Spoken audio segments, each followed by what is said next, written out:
Okay, the video that you're about to see is 5 hours long and is that long because I'm going to take you through every single question in a complete Ielts mock test. I'm going to explain each question type to you. You'll have an opportunity to answer the question for yourself, then I'll explain the answers to you. Now, you can complete this mock test just by watching this video, which is fine. But if you'd like to simulate test day conditions, I highly recommend using this. This is a fillable test book that includes every single question in this video and an answer sheet to fill in as you go. This test book is free. All you need to do is download it by clicking the link in the description below this video. You can print it out like this if you want, or you can type your answers into the PDF on a computer. It's fillable. I'm going to be referring to this as we go throughout the entire video. Good luck.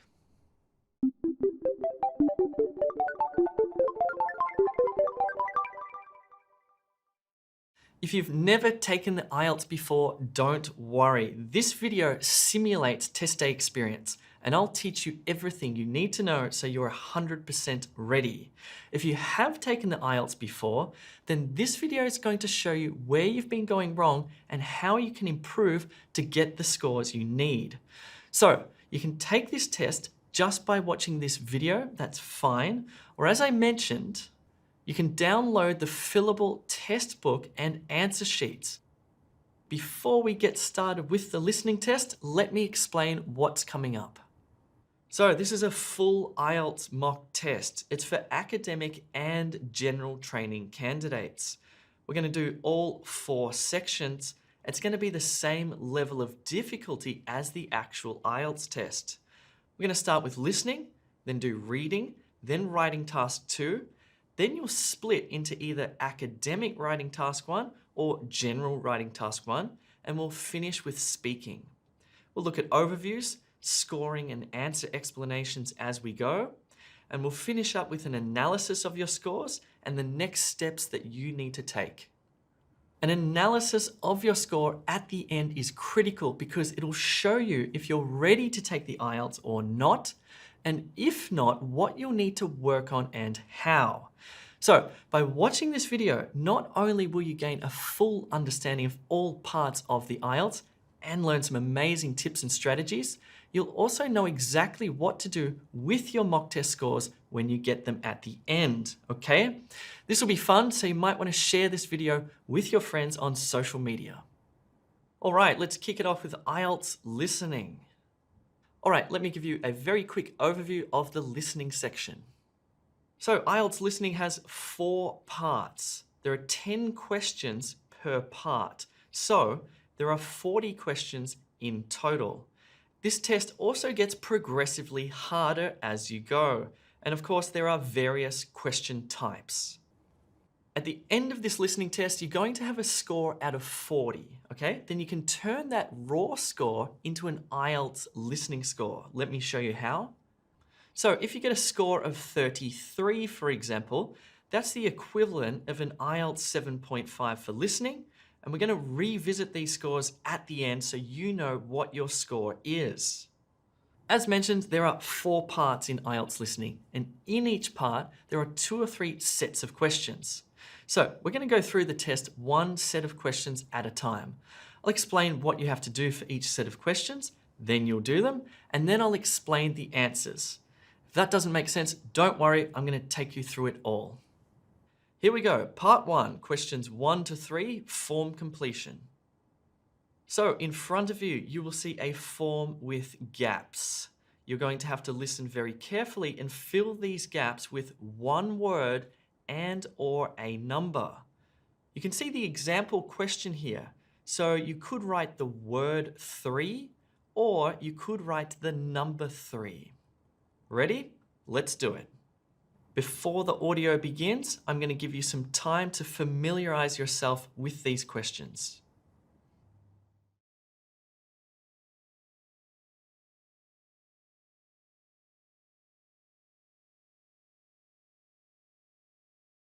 Hi, this is Vista View Real Estate. You're speaking with Marie. How can I help you today? Hi, Marie. I'm looking for a house to rent for me and my family. Okay, well, you've come to the right place. We have quite a few available at the moment, including some new listings. But let's start with your name. My name's Andre Peterson. Okay, Andre. How many bedrooms are you looking for? Well, we need 3. There are 4 of us in the family, my wife and I, and our 2 daughters. My daughters won't mind sharing a room. Okay, we have a number of properties that might be suitable. Whereabouts do you want to live? Well, we've had a look around at some suburbs on the outskirts of the city, but it would be great to be quite central. Both my wife and I work in the city, so it would be more convenient for both of us. That could be difficult. Let me see. It looks like we only have a 3-bedroom apartment in that area. Would that interest you? No, I don't think so. We need an outdoor area for our daughters, so an apartment won't suit us. Okay, then you'll need to be a little further out. Tell me, what's your budget for rent? Around $2,200 per month. Okay, so that's about $550 per week? That's right, though I could push it to $580 a week, but no higher than that. Okay, we can find something quite nice for that amount. Rent prices have dropped recently, which is good. Oh, I'm glad. They were getting quite expensive. They sure were. So, how long are you hoping to rent the property for? I know that the typical lease is for 2 years, but I have a job contract for 3 years, so I would like a lease for the full duration of my contract, and I'm not interested in a single-year lease. I understand. I'm sure that will be fine. And how soon do you plan to move in? As soon as possible, really. November 10th would be ideal.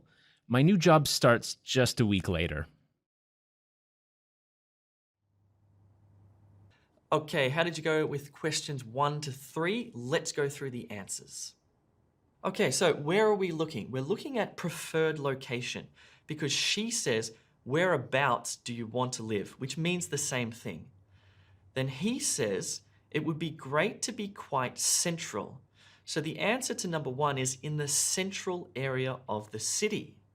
You may have been distracted by 2 words here, outskirts or convenient. They would be incorrect.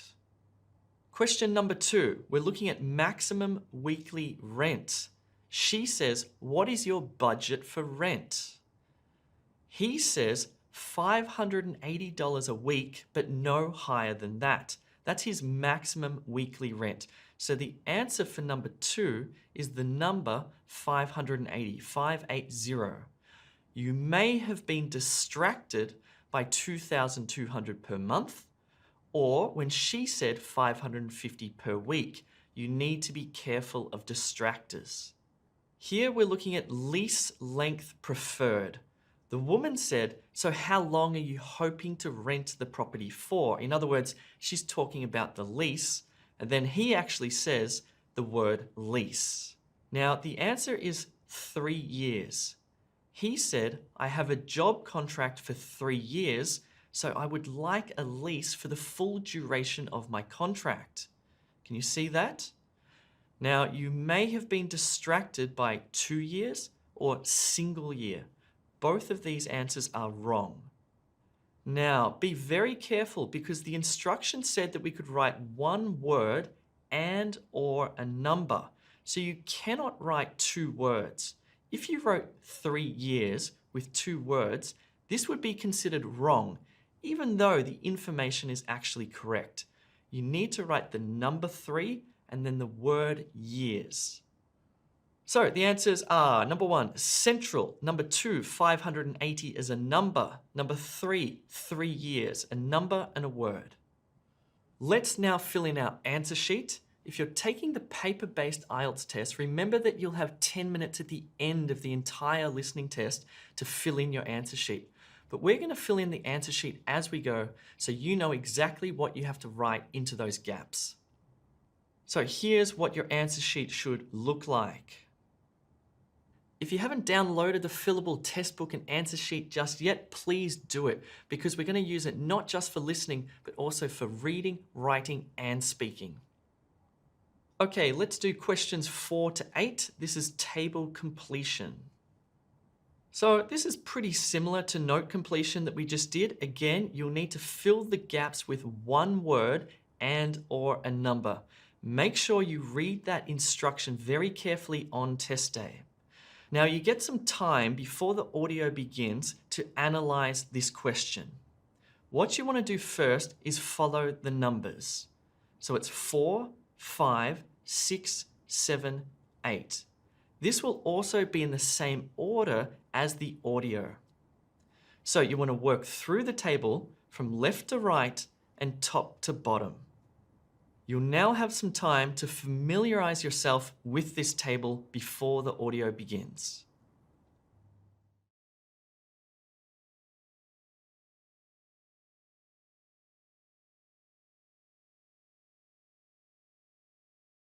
Let me tell you about what we've got. There's one at 47 Craig Street. It's a 3-bedroom that's been recently renovated. It has a single bathroom, and they're asking $570 per week.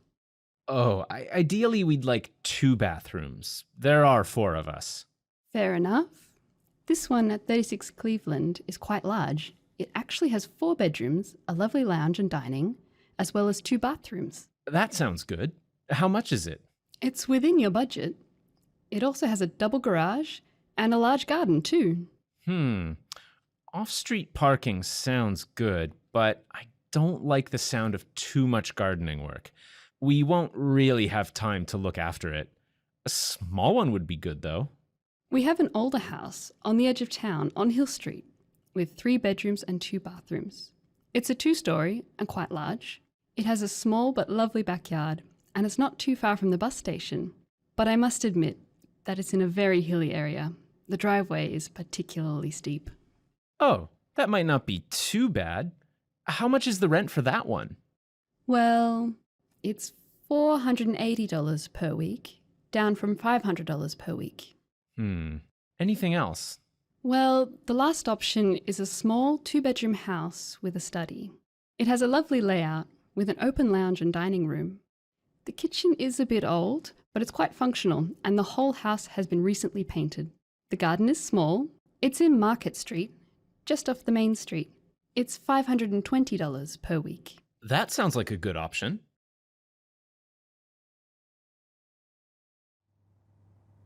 Okay, how did you go with table completion? Let's go through the answers and hopefully you didn't get distracted. Okay, so we're looking at question number 4 and we're starting on Craig Street.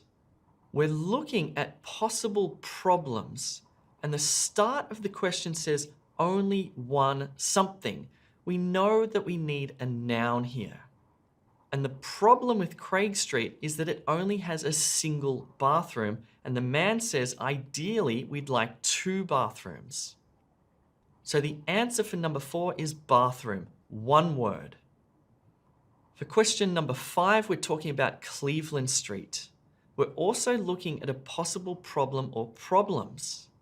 For question number 5, it says the something is too big.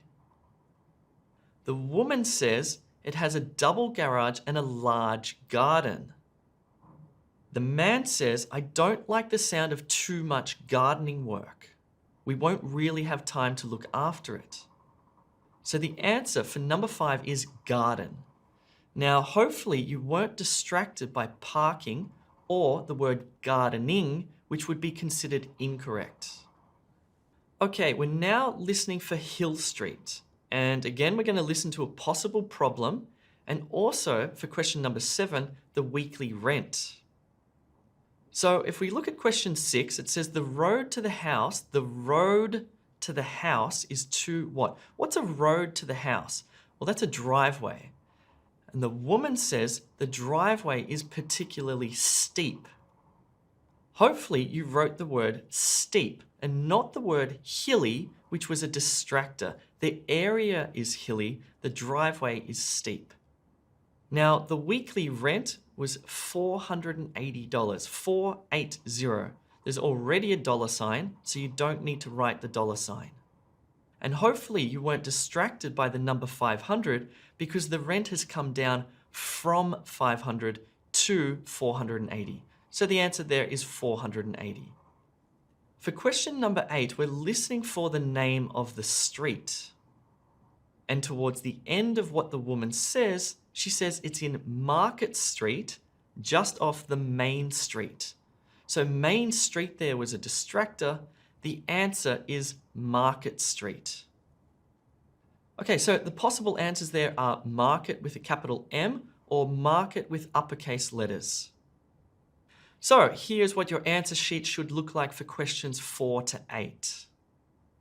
Now, in IELTS listening, when you write your answer, I recommend that you write your answers all in uppercase letters. It's just much easier.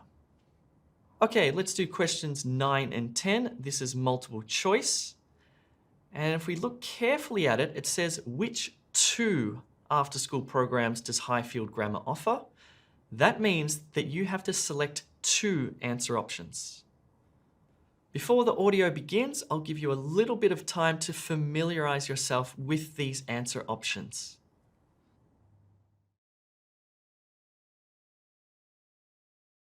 Can you tell me about the primary schools in the area? My daughters are in years 3 and 5. Yes, there are 3 schools within walking distance. There's Groveland Primary, Highfield Grammar, and Mayton State. Do these schools offer any after-school activities? My wife and I tend to work quite late on weekdays. Yes, they all do. Let me see. Here it is. So, all of the schools offer a swimming program. Groveland Primary and Mayton State have an after-school chess club, if your daughters are into that. Oh, they do like chess. That could be good. Mayton State offers French language classes, as well as tennis and badminton, while Highfield Grammar and Groveland Primary do not. They both teach after-school physics and chemistry classes, though, which could be fun. My daughters are good at math, but they're not really into science, I'm afraid. Do any of the schools offer painting or drawing by any chance? Doesn't look like it. They might next semester. So, should I show you some photos of the house?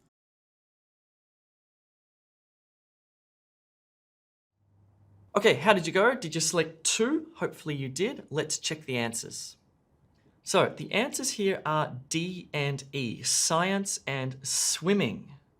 So we're listening specifically for which after-school programs Highfield Grammar offers, not the other schools. So we're listening specifically for this school's after-school programs. Right at the start, the woman says all of the schools offer a swimming program. Hopefully you got that one.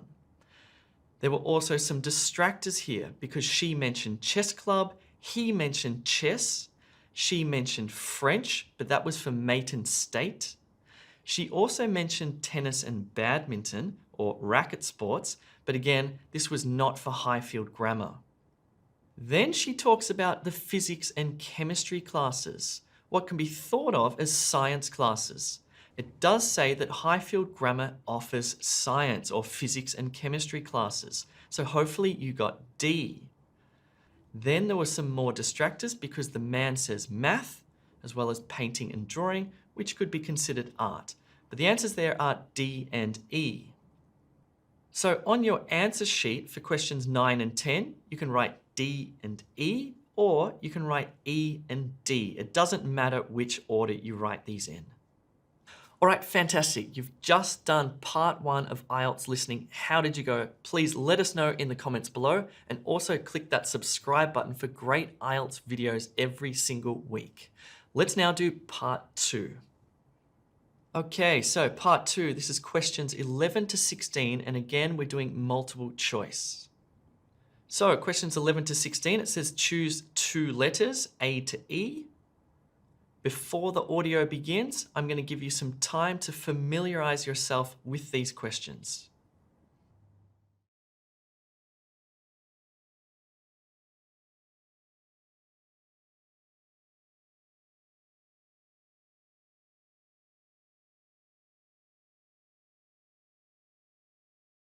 Hi everybody, welcome to Ace Gym. We're excited to officially open today and to welcome you as the first of our valued employees.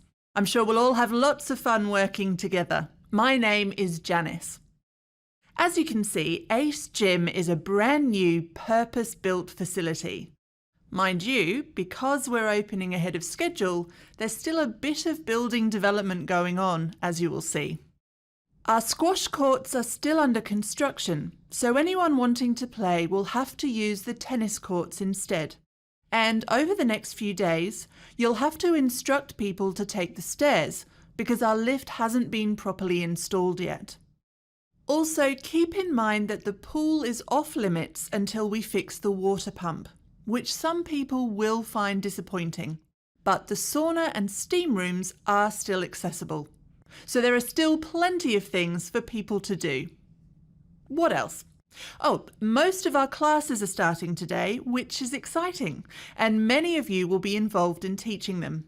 We've got a healthy number of sign-ups already, and we're looking forward to seeing you all in action. Yoga and spin classes are starting in a few hours. Alex and Simon, I believe you'll be taking those classes. There have been quite a few inquiries about next week's boxing classes, Michael. I hope you're well prepared for those. And Paula, we have 6 people signed up for your dancing lesson this afternoon. And lastly, the active seniors classes with Michelle will begin later in the week too.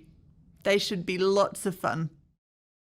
Let's see. Oh yes, Bryce, our new marketing manager, has organised a series of promotional radio interviews. We've asked Jenna, our new general manager, to speak to 4KW next week about the various classes we have available, including our grit strength and body combat sessions. And David will be in the spotlight too to promote our weight loss program before the end of the month. Next month, we'll be promoting our pregnancy classes, as well as our meditation and Pilates classes. We expect all of these classes to be very well subscribed to, as they're popular at nearby gyms. At the same time, we'll also do some advertising where we'll target new mothers about infant water safety and why these classes are so important.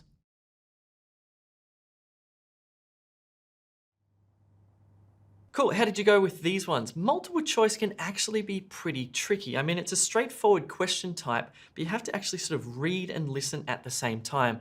If you want practice, then check out our live classes on E2 Test Prep. Click the link in the description below. Okay, so questions 11 and 12.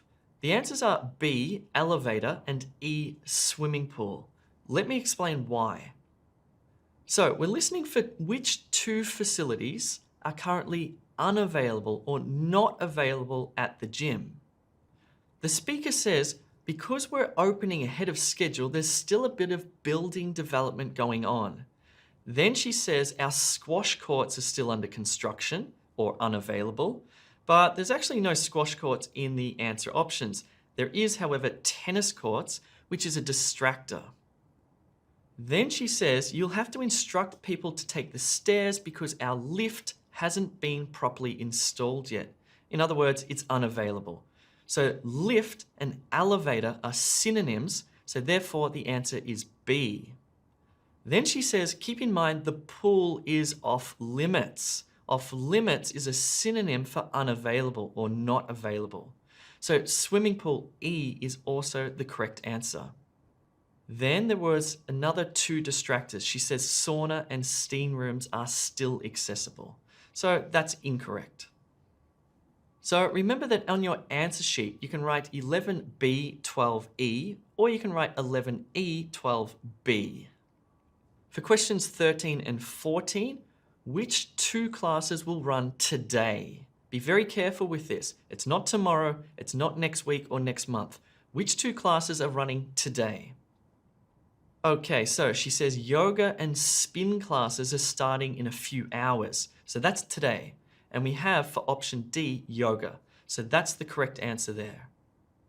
Then there's a distractor. She says there have been quite a few inquiries about next week's boxing classes, Michael. So boxing is incorrect because it's not happening today. Then she says we have 6 people signed up for your dancing lesson this afternoon. That's today. So dancing and dance are synonymous or different word forms. So the answer there is E, dance. Then we have a distractor where she says the active seniors classes with Michelle will begin later in the week too. So that's not today. So the answers are D and E here. For questions 15 and 16, we're listening for which two classes will be advertised next month. So she says grit strength and body combat sessions, and then she says the weight loss program will be advertised at the end of the month. So not next month, at the end of this month. So they are actually incorrect. They're distractors. Then she says next month we'll be promoting our pregnancy classes. That's also a distractor, as well as our meditation and Pilates classes. So if we look in the list, we can see meditation classes. So that's correct, D, meditation. Now further along, she says at the same time, in other words, next month, we'll also do some advertising where we'll target new mothers about infant water safety. And that is in fact A. So the answers here are A and D. So this is what you would write on your answer sheet. Remember, the answers can come in any order.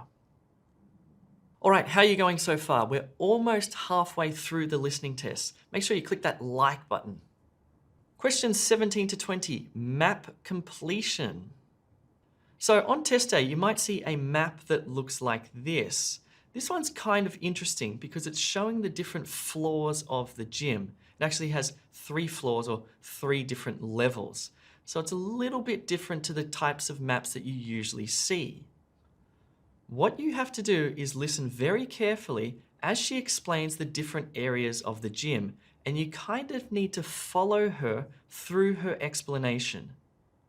What you need to do is identify where the swimming pool is, where the training rooms are, where the tennis courts are, and where the shop is.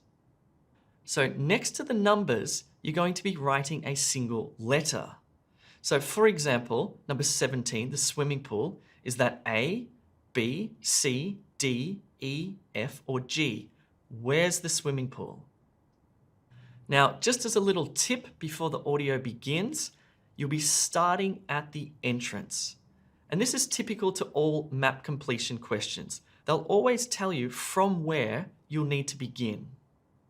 Before the audio begins, I'll give you a little bit of time to familiarize yourself with this map.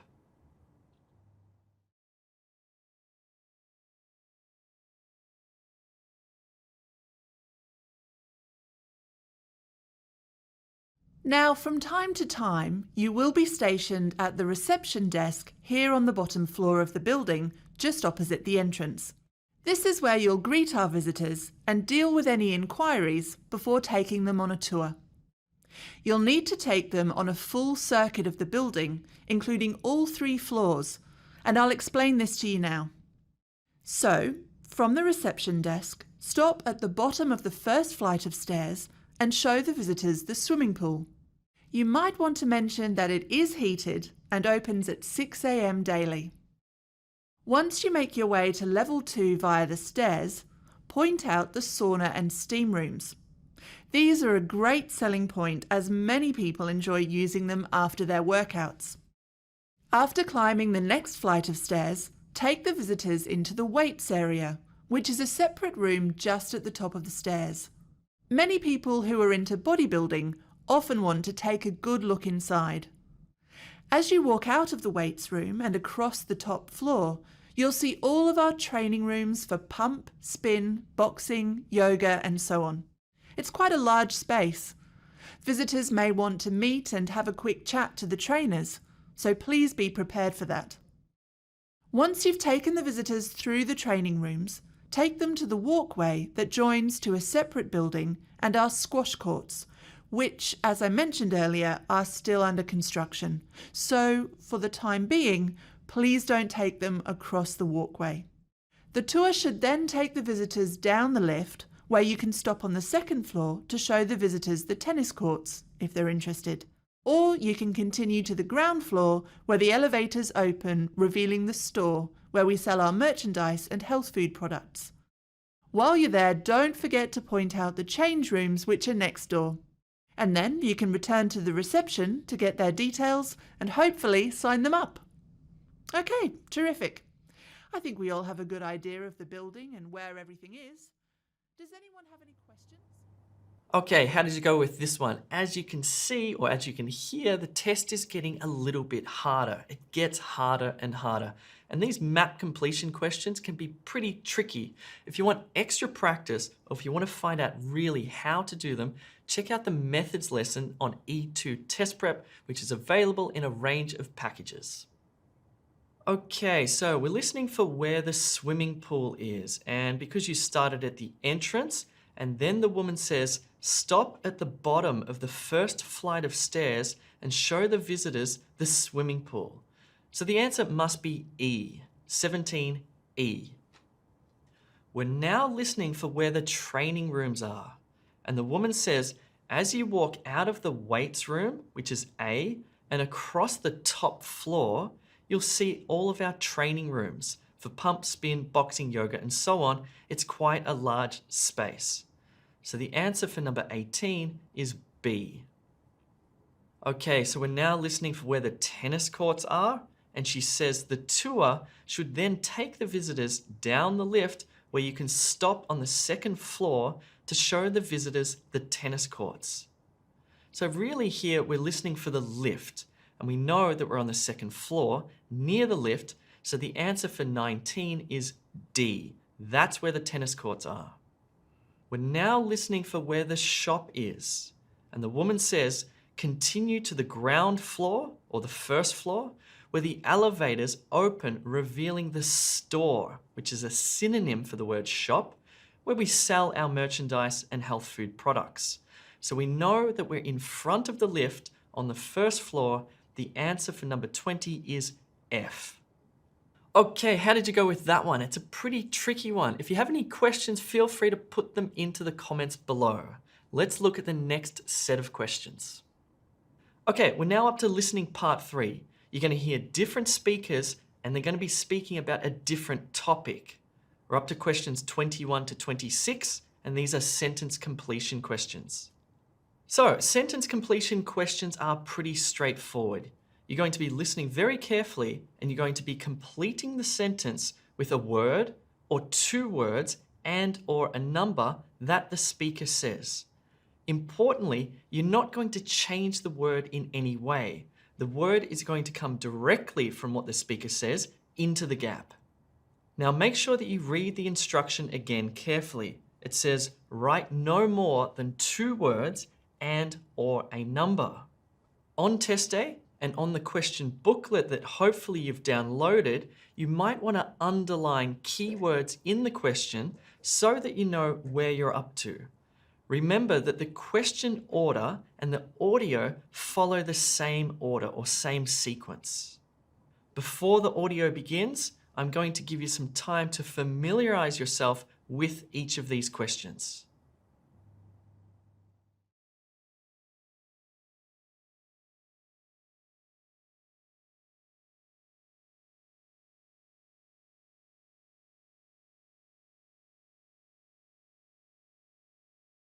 So Ben, you want some help with your presentation, right?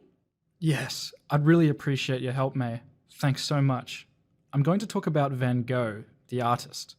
Great. He's certainly famous. So you'll speak about his most famous works? I sure will. There are so many, though. Most of them are clustered around the end of the 1880s. For example, I really like The Potato Eaters. That one was from 1888. All right. What was significant about that one? Well, at that time he was still using a dark palette. He used lots of somber, earthy tones and lots of dark brown. I think it was his earliest major piece. A group of people are sitting around a table in a dark room, and there is a single light source above the table. It really harks back to the work of the early Dutch masters. It has a kind of intimacy about it. And another one? I've always liked Van Gogh's Chair and Bedroom in Arles. They were both from the same year, 1889. In fact, this was a series when he started using brighter colours, which was pretty common at the time. But it was also during this time that his work began to show some unique influences, such as the thick brushstrokes that are so characteristic of his paintings. Oh, that's interesting, isn't it? I hadn't noticed. Yeah, there was a whole series like this painted when he was living at the Yellow House in Arles, in France. They say he rented the house and had grand plans for it. He wanted to set up an artist's colony. Gauguin lived there for a year or so. You know Gauguin, right? He spent a few years working in Tahiti. Ah, yes, I learned about him in school. Did you know that he was basically unknown until after his death? He was so experimental. I can imagine why people didn't like his work at the time, but I like his work a lot. I love the way he plays with colors. But back to Van Gogh. He painted sunflowers during that period living in Arles, didn't he?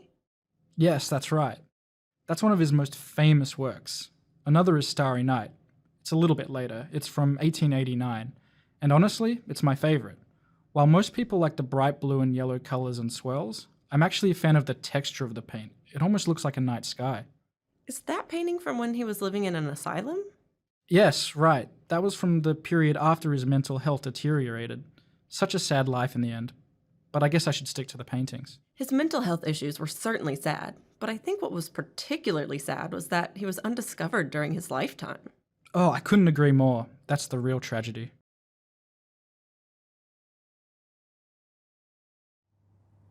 Okay, how did you go with that one? This one can be, again, pretty tricky because you're kind of listening and reading at the same time.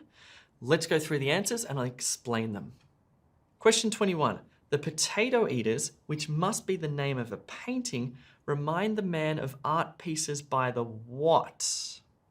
Now, if we listen very carefully, he says it really harks back to the work of the early Dutch masters. Remember that we can only use two words, so we're going to ignore the word early and we're going to just use the words the Dutch masters or Dutch masters. There are different possible answers here. You could write Dutch masters both with a capital letter at the beginning, or Dutch with a capital letter and masters in lowercase. As I recommend, you should write the entire thing in capital letters, which looks like this. All right, question number 22. The man thinks Van Gogh's use of what makes his work distinct? Now, there was a distractor here because he said, in fact, this was a series when he started using brighter colors, which is tempting, but then he says, which was pretty common at the time. That contradicts with makes his work distinct. So brighter colors is actually incorrect. Then he says, during this time that his work began to show some unique influences, which is also a distractor, but that does correspond to making his work distinct. He finally says thick brushstrokes. Now, just be careful here because you need the adjective thick. If you just wrote the word brushstrokes, it would be considered incorrect. You need that additional information, and we can write two words. So thick brushstrokes is correct. And also be careful because if you wrote brushstroke, singular, not plural, it would be considered incorrect as well. You must have written brush strokes. Question number 23. Apparently Van Gogh established a what for other artists? Well, there were a few distractors here. It said he was living at the yellow house. That's incorrect. They say he rented the house. That's also incorrect. Finally, it says he wanted to set up or establish an artist's colony. So colony for number 23 is the correct word. Just be careful because if you wrote artist colony or artist colony with different apostrophes or artist colony, it would be wrong. Why? Look very carefully. Can you see that little indefinite article? It's already there, established a. Therefore, we can't have the word artist because that starts with a vowel. So we're just looking for colony there. Question number 24. The woman mentioned that the Gauguin was what with his use of colors? We're going to need an adjective here. So if we listen very carefully, May says, yes, I learnt about him in school. Did you know that he was basically unknown? Well, that's a distractor.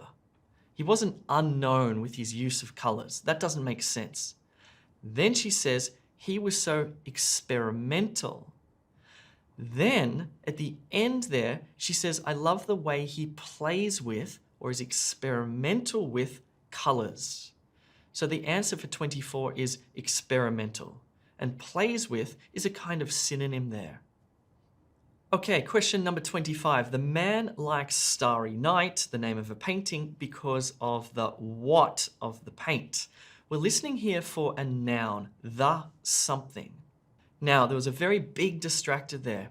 Hopefully, you did not write the word swirls. I'm sure some of you did. That's okay. That's why we're practicing. The answer is, in fact, texture. I'm actually a fan, he says, of the texture of the paint. By the way, I hate to tell you this, if you got that word texture right, but you spelled it incorrectly, you wouldn't get the point, okay? You need to spell the words correctly as well. Okay, question number 26. The students agree it is sad that Van Gogh remained what while alive? We're going to need an adjective here. Now, she says what was particularly sad, that's the incorrect answer, that's a distractor, was that he was undiscovered. That's the correct answer for 26. Undiscovered, one word, spelled like this. So your answers should look like this. And remember, you don't need a printer. You can type directly into the downloadable answer sheet. Okay, let's finish up part 3 with questions 27 to 30. These are matching questions, which can be a bit confusing. Okay, so the first thing you want to do here is read the question right at the top. It says, what is the key information that should go into each section of the presentation? Now, you can see for 27, 28, 29, and 30, it also says section 1, section 2, section 3, section 4. So the two students are going to be talking about the structure of their presentation or the plan for the presentation. In other words, in section 1, what are they going to talk about? Early life, power of his art, period in France, major works, or mental health. For section 2, what are they going to talk about? A, B, C, D, or E. What you need to write next to 27, 28, 29, and 30 are the letters or one letter. Before the audio begins, I'll give you a little bit more time to familiarize yourself with this question.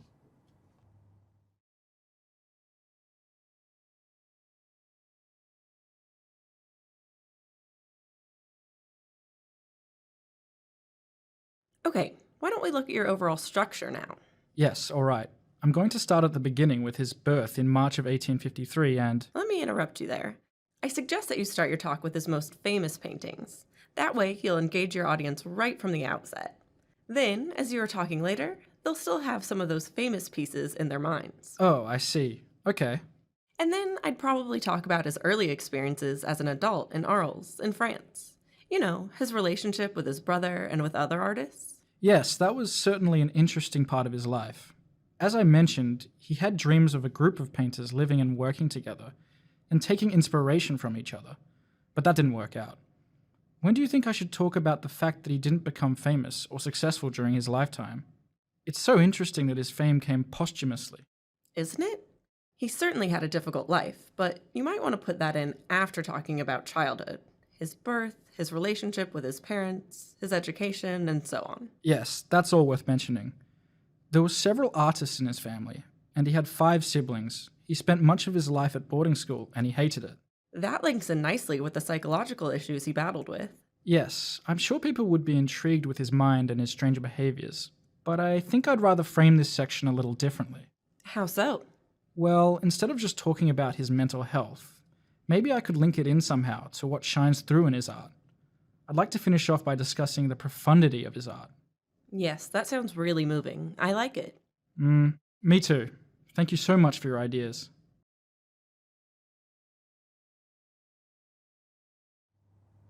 So as you can see and hear, this question type is kind of confusing. What I recommend you do is good quality practice questions before test day. You can do that on E2 Test Prep. Click the link in the description below. Go and sign up. Okay, so we're listening for 27, section 1. What information is going to go into section 1? What's the plan for the presentation? The answer is D. He's going to start by talking about Van Gogh's major works. Now, there was a distractor right at the beginning. Ben says, yes, all right, I'm going to start at the beginning with his birth in March of 1853. And then May interrupts him and says, let me interrupt you there. I suggest that you start your talk with his most famous paintings. In other words, major works. So 27D. So what goes into section 2 then? Well, May says, and then I'd probably talk about his early experiences as an adult in Arles in France. This is C, period in France. Maybe you got distracted here and wrote A, early life, but it's not early life, it's early experiences as an adult. Can you see how that's different? 29, section 3 is A, early life. May says he certainly had a difficult life. Hopefully you weren't distracted by that. Then she says, but you might want to put that in after talking about childhood, his birth, his relationship with his parents, his education, and so on. So that's all of the stuff related to his early life. 29A. And section 4, how are they going to finish off the plan for the presentation? Well, the answer here is B, power of his art. And there was a good distractor there. It kind of led you to believe that he was going to talk about his mental health, but then he changes his mind. He says, I'm sure people would be intrigued with his mind and his strange behaviors. And then later on, he also says something about mental health. But then he says, I'd like to finish off by discussing the profundity or the power of his art. Okay, so into your answer sheet, you should have written this. If you're finding this mock test tricky or you just want extra practice before test day, then go to E2 Test Prep.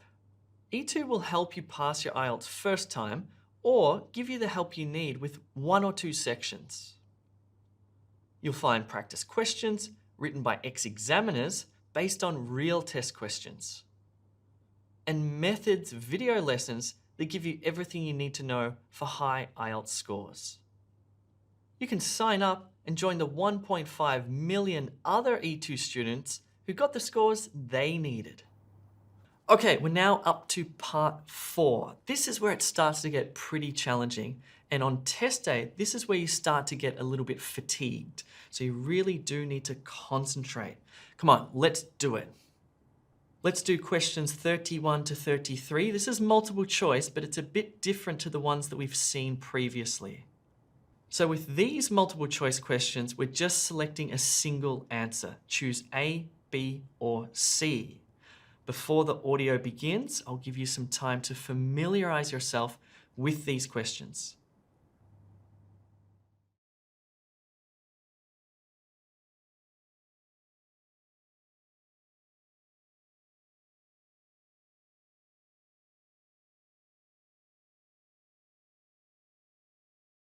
Hi everybody, my name's Tim Friday and I'm a medical entomologist. It's great to be back on campus here at Brisbane University to deliver another public health lecture. Today, I'm going to talk to you about mosquito bites. Not just about how much of a nuisance they are, but how they can make us sick if we're not careful. And I'm sure the mosquitoes will be loving the wet weather the entire east coast of Australia has had recently. Mosquitoes naturally increase their population in spring, especially when there's lots of water lying around for them to complete their breeding cycles. It's an opportune time to give your backyard a once-over and turn over any container that has been collecting water. Mosquito larvae are commonly found in bird baths, uncovered rainwater tanks, pot plant sources, and even brand new roof guttering if it's not installed correctly. Of course, neglected swimming pools can become a prolific breeding ground for mosquitoes too, not to mention natural receptacles like tree holes, puddles, and nearby ponds. So what types of mosquitoes are found in Australia? The answer to that question is a lot. The most common mosquito is a silent, spotty little thing called a Mansonia uniformis. It's very likely that every Australian has been bitten by this mosquito at some point in their lives. Another very common backyard mosquito is a white striped mosquito called the Culex australicus. It's typically found in the northern subtropical and tropical parts of Australia. There are actually hundreds of varieties of mosquitoes found right across Australia and, of course, thousands across the world. About 3,500 to be precise. But there are only a handful that exist in Australian backyards. Despite the small numbers, these mosquitoes pose a major issue for the nation's public health. As we all know, mosquitoes need blood to survive, and when they bite, it's possible that they spread pathogens that can make us sick. The problem isn't the bite, you see. The problem is that the mosquito may have bitten something or someone else prior to biting you, and then spread any blood-borne disease. Dengue is by far the most common mosquito-borne disease globally. The mosquito that spreads it is called the Aedes aegypti. As this mosquito is not widespread in Australia, the risks are limited to the northeast of the country, and transmission only occurs when these viruses are introduced by an infected traveller. Ross River and the Barmah Forest viruses, on the other hand, are responsible for most mosquito disease-borne infections. More than 10,000 cases are reported each year across the country, with Barmah Forest making up a slightly greater percentage, although outbreaks of Ross River virus have become increasingly common in metropolitan areas, which is a real concern.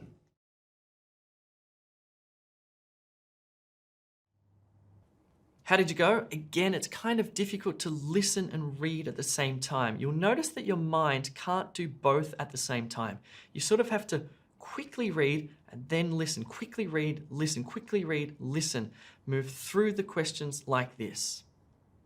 So 31, mosquitoes can multiply in uncared for. That's the critical part of this question prompt, uncared for. Is it roof gutters, swimming pools, or rainwater tanks? Now, the speaker says mosquito larvae are commonly found in bird baths, uncovered rainwater tanks. That's not uncared for, just uncovered. And then he says brand new roof guttering. That's not uncared for. And finally, he says neglected swimming pools can become a prolific breeding ground for mosquitoes.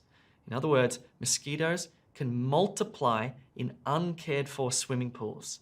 Can you see the synonymous language there? The language that means the same thing, but is said in slightly different ways. Question 32, how many varieties of mosquito are found in and around Australian homes? That's the critical part of this question. Because the speaker says there are actually hundreds of varieties of mosquitoes found right across Australia, that's wrong. And of course, thousands across the world, 3,500 to be precise, that's wrong. They're both distractors. Then he says, but there are only a handful. Can you see that? See, a few, a handful that exist in Australian backyards. Despite the small numbers, these mosquitoes, blah, blah, blah. The answer there is C. Number 33. Which is the most common mosquito-related disease in Australia? Dengue, Ross River, or Barmah Forest? Right at the start, there's quite a lot of information about dengue, but it's not talking about Australia. It mentions Australia, but it's not saying it's the most common mosquito-related disease in Australia. Then, later on, Ross River and Barmah Forest are mentioned together. Finally, the speaker says more than 10,000 cases are reported each year across the country, with Barmah Forest making up a slightly greater percentage. So which is the most common mosquito-related disease in Australia? C, Barmah Forest. Finally, there was another distractor about Ross River at the end. You can see that in multiple choice, especially towards the end of the test there in parts 3 and 4, you really need to have the question understood. You need to understand the question. When you're listening, you're really listening for the answer to that question. Don't be distracted. What is the answer to the specific question that was asked? On the answer sheet, you should write this. Okay, we're up to the last set of questions here, questions 34 to 40, and we're going to complete a flowchart. All right, so we're looking at the life cycle of a mosquito. Let's look at the numbers here because that's the order of the audio and the order of the questions. So you can see 34, 35, 36, 37, 38, 39, and 40. So we're going to be moving down and across. Now, importantly, the instruction says that we can write no more than 2 words and or a number for each answer, okay? So we can write 1 word, 2 words, 1 word and a number, or 2 words and a number, or just a number. Before the audio begins, I'll give you some time to familiarize yourself with the life cycle of a mosquito and what you're going to hear. Pay attention to the key words here.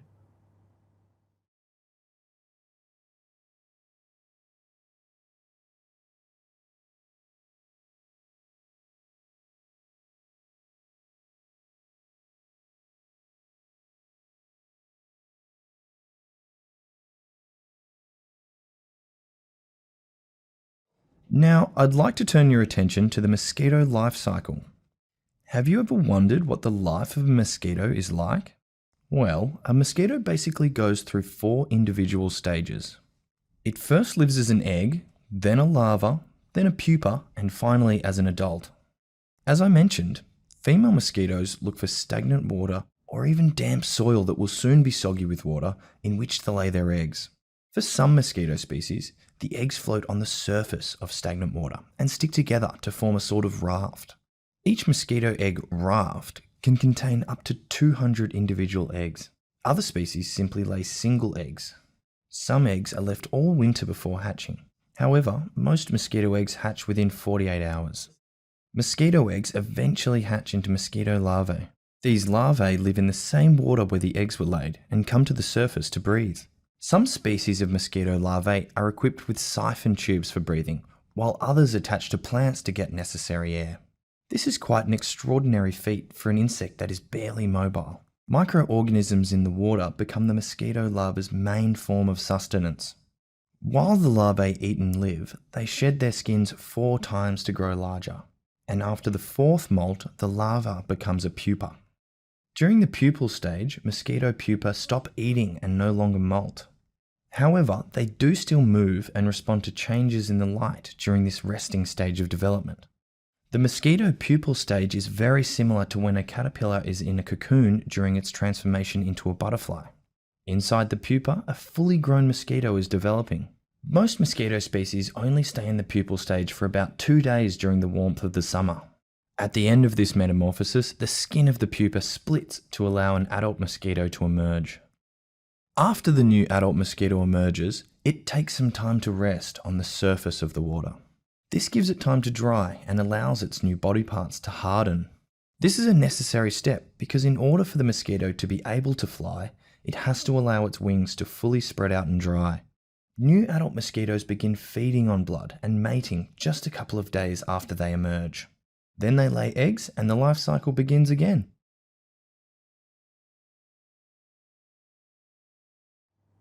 All right, let's look at the answers now. This was, of course, the hardest set of questions. All right, so question 34. Females search for still water or something to lay eggs. Well, it says female mosquitoes look for stagnant water, still water, or even damp soil. That is the correct answer there, and you need the adjective damp. Damp soil, 2 words, is correct. Question number 35. Most eggs hatch inside. Now, I bet you were listening for a location, but remember that prepositions can also talk about time. So inside time, inside 2 hours, for example. The answer here is 48 hours. It says most mosquito eggs hatch within 48 hours. And here we needed a number and a word. And the synonym was actually a preposition. Within and inside mean the same thing. All right, question number 36. Some larvae siphon oxygen while others attach to what? We're going to need a noun, and we're probably going to need a plural noun. If we listen carefully to the audio, it says some species of mosquito larvae are equipped with siphon tubes for breathing, while others attach to plants to get necessary air. You can see the synonyms air and oxygen. You can also see the keywords siphon and siphon tubes. So the answer to 36 is plants, plural with an S on the end. Number 37, main form of nourishment are what? We're going to need a plural noun again. And if we listen carefully, it said microorganisms in the water become the mosquito larva's main form of sustenance. Sustenance and nourishment are synonyms here. So the answer for 37 is microorganisms. Now, possible answers may include microorganisms, one word, or microorganisms with a hyphen, or micro space organisms, two words would also be accepted. Again, I recommend writing your answers in capital letters. Now, we're listening for the pupil stage, and this stage only had one question, question 38. It said, during development, they move and react to something alterations, okay? We're kind of listening for an adjective form here. So, the speaker said they do still move and respond to changes in the light. Changes in the light. Light alterations. The answer for 38 is light. Here we go. The last two questions were in the adult stage of the flowchart. 39 said, something dries and strengthens. We're going to need a noun. And if you listen carefully, it said, this gives it time to dry and allows its new body parts to harden. Now, the answer could not be body parts, because then it would say body parts dries and strengthens. So we can't use the word parts here. But we can use the word body. So one answer option that is correct would be body dries and strengthens. Or you could have written new body dries and strengthens.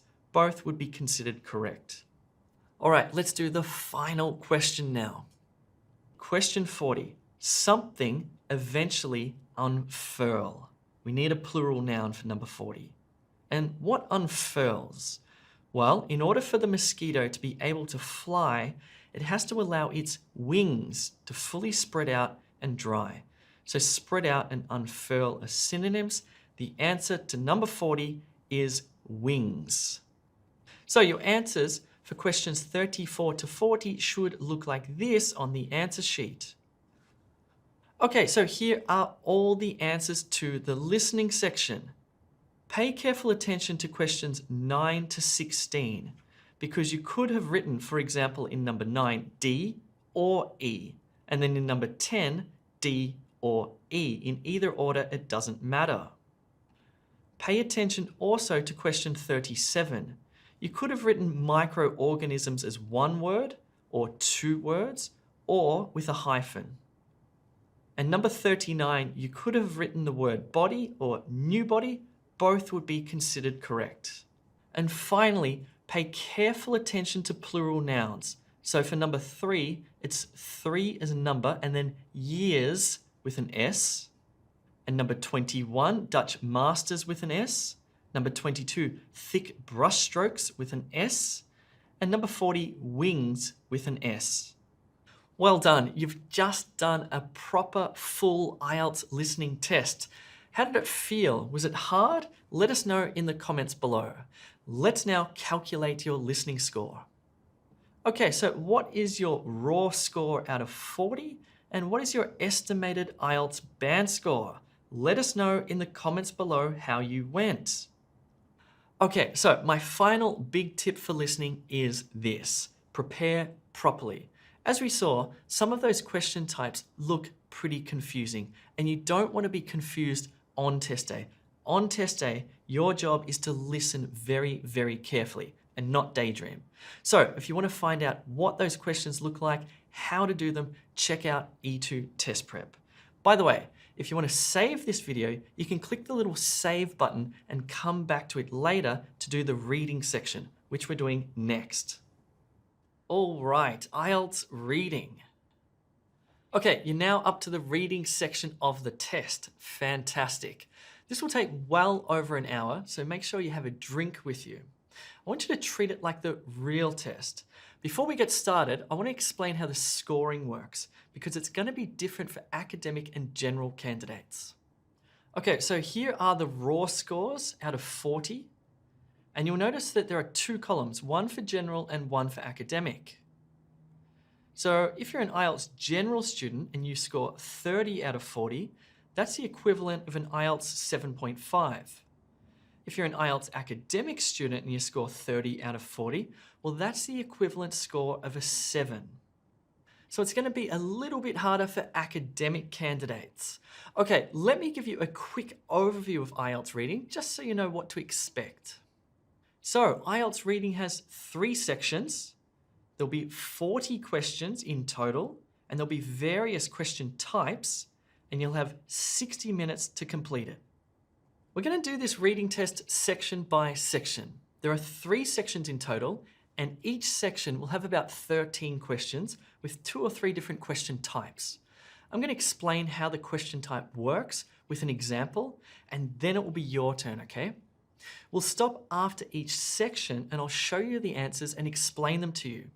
We're going to time you, but feel free to pause the video if you need more time, or you can skip ahead if you want. Okay, IELTS reading, section 1, it's on Inuit clothing. Questions 1 to 5 are on match headings. Let's do a quick example question just so you know how this works. So how match headings works is like this. You're going to see 5 paragraphs of text. You'll notice that the paragraph has a letter next to it. So this one has the letter A. Then what you'll see is a list of headings: functional form, humidity control, decorative techniques, etc. What you need to do is read the paragraph very carefully and then select the best heading that would summarize the paragraph in the best possible way. So with this example question here, this paragraph is all about gender expression.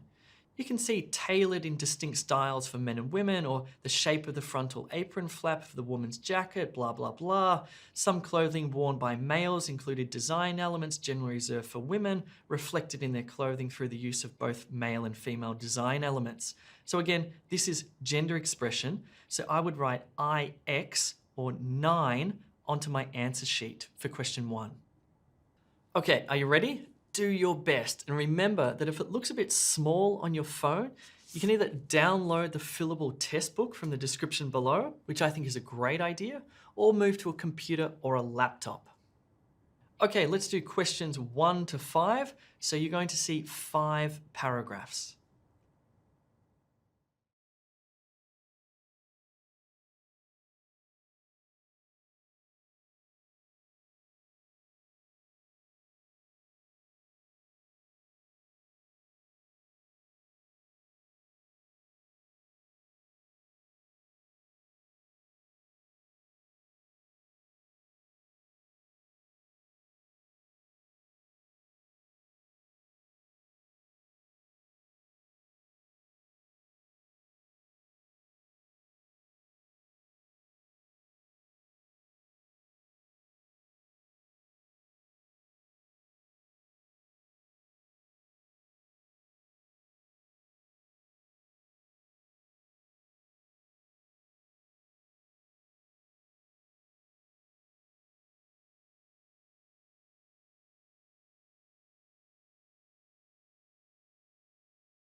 Okay, well done. You've just done match headings. Remember to put your answers into the answer sheet as we're going.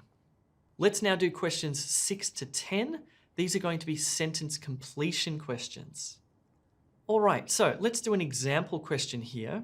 And we can only use no more than one word. In other words, we can only use one word taken directly from the passage, not changed in any way, to fill that gap and to complete the sentence.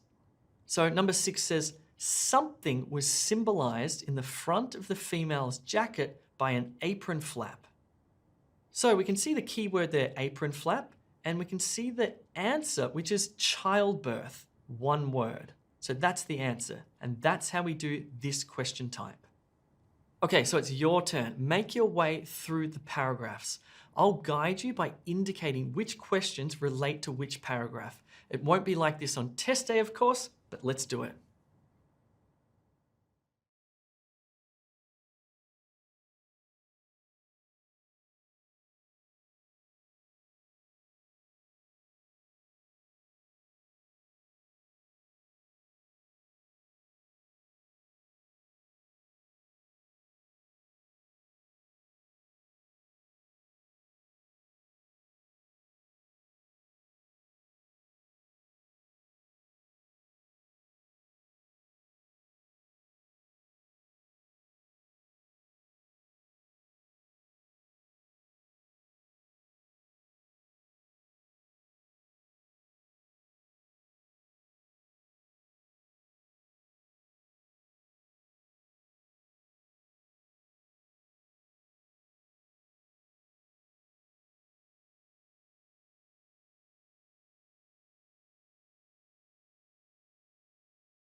Okay, how did you go with sentence completion? Hopefully you're feeling confident about your answers. Now remember, click that subscribe button, also hit like.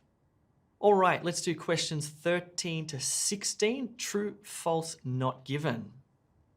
Okay, let me show you how these questions work because they can be quite tricky. You may want to watch the methods lesson on E2 Test Prep, which goes into much more detail, but let's have a look.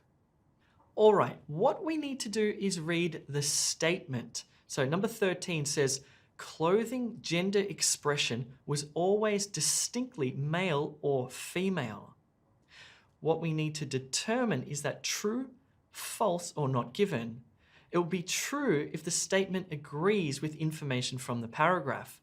It will be false if the statement contradicts information in the paragraph. And it will be not given if there's no information on this statement. Now, if we look into the paragraph here, it says, in some cases, the gender identity of the shaman would be unknown, which was reflected in their clothing through the use of both male and female design elements. This contradicts the statement of 13. Therefore, we're going to write the word false. Again, this is pretty tricky stuff. If you get stuck, make sure you go across to E2 Test Prep and watch the methods lesson and join the live classes. Okay, I'm going to help you a little bit here. There's no answers in paragraph A, and there's no answers in paragraph B. So we're going to start by looking at paragraph C, and you're going to answer question 13.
All right, so we finished section 1. How did you go? Did you feel confident? You were a little bit concerned?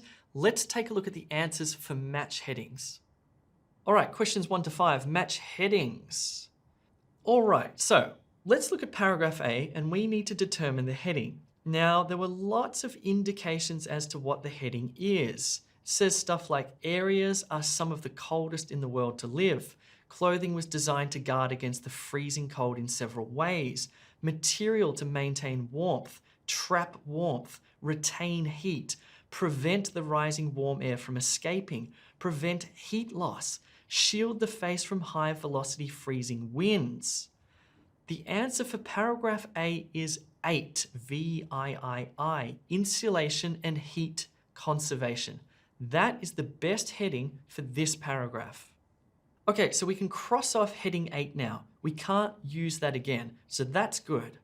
Let's look at paragraph B. It had keywords and key phrases like perspire, accumulation of moisture, fresh air to circulate, removing air saturated with perspiration, keeping the Inuits' bodies and garments dry. Outer layer were also quite porous, allowing some moisture to evaporate. The moisture of the Inuits' breath.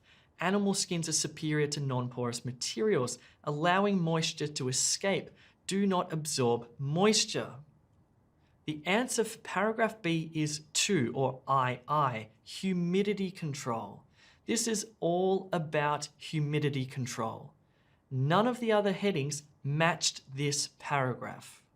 So we can now cross this heading off our list. And we're up to paragraph C. The key words and phrases are impervious to the wet. In fact, just that one alone could be enough to give you the answer, but let's keep going. Rain, sheds water, weatherproof, raincoats, wet weather gear, prone to leaking, keep dry. All of these answers point to waterproofing, which is answer number 4. So C is 4, or IV. Paragraph D is all about functional form, or number 1, or I.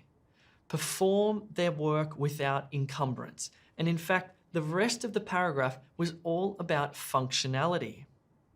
So when we cross that one off our list, we're left with 4 possible answers for paragraph E.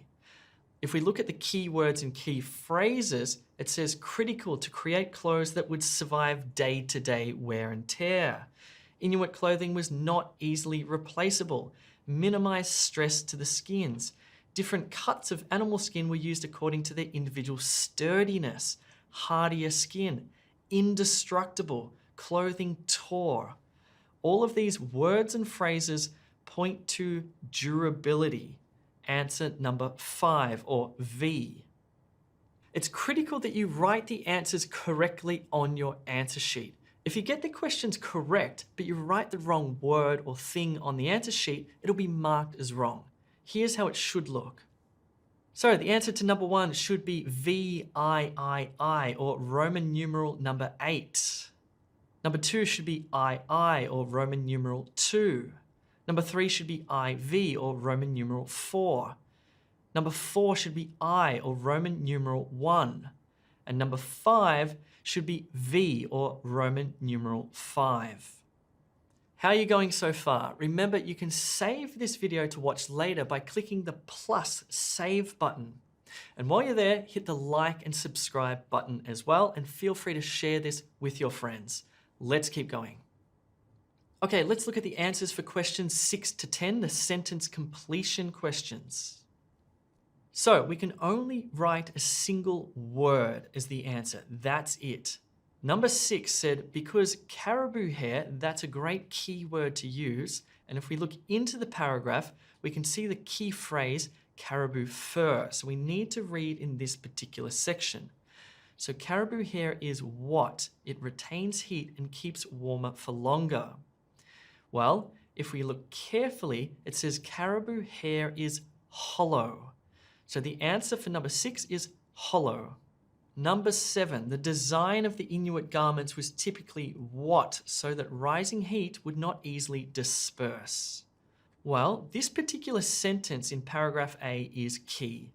It says garments were also generally bell-shaped to prevent the rising warm air from escaping. The answer here is bell-shaped. Now, this word, bell-shaped, is actually two words joined together with a hyphen. That counts as a single word or one word, so keep that in mind. Question number 8, animal skins. So we're looking in paragraph B here, because this is all about animal skins. It says animal skins are effective at managing sweat via airflow because they are what? So we're looking for a description of animal skins. We also have keywords there, sweat and airflow, pointing to paragraph B. And if you look carefully, animal skins are porous.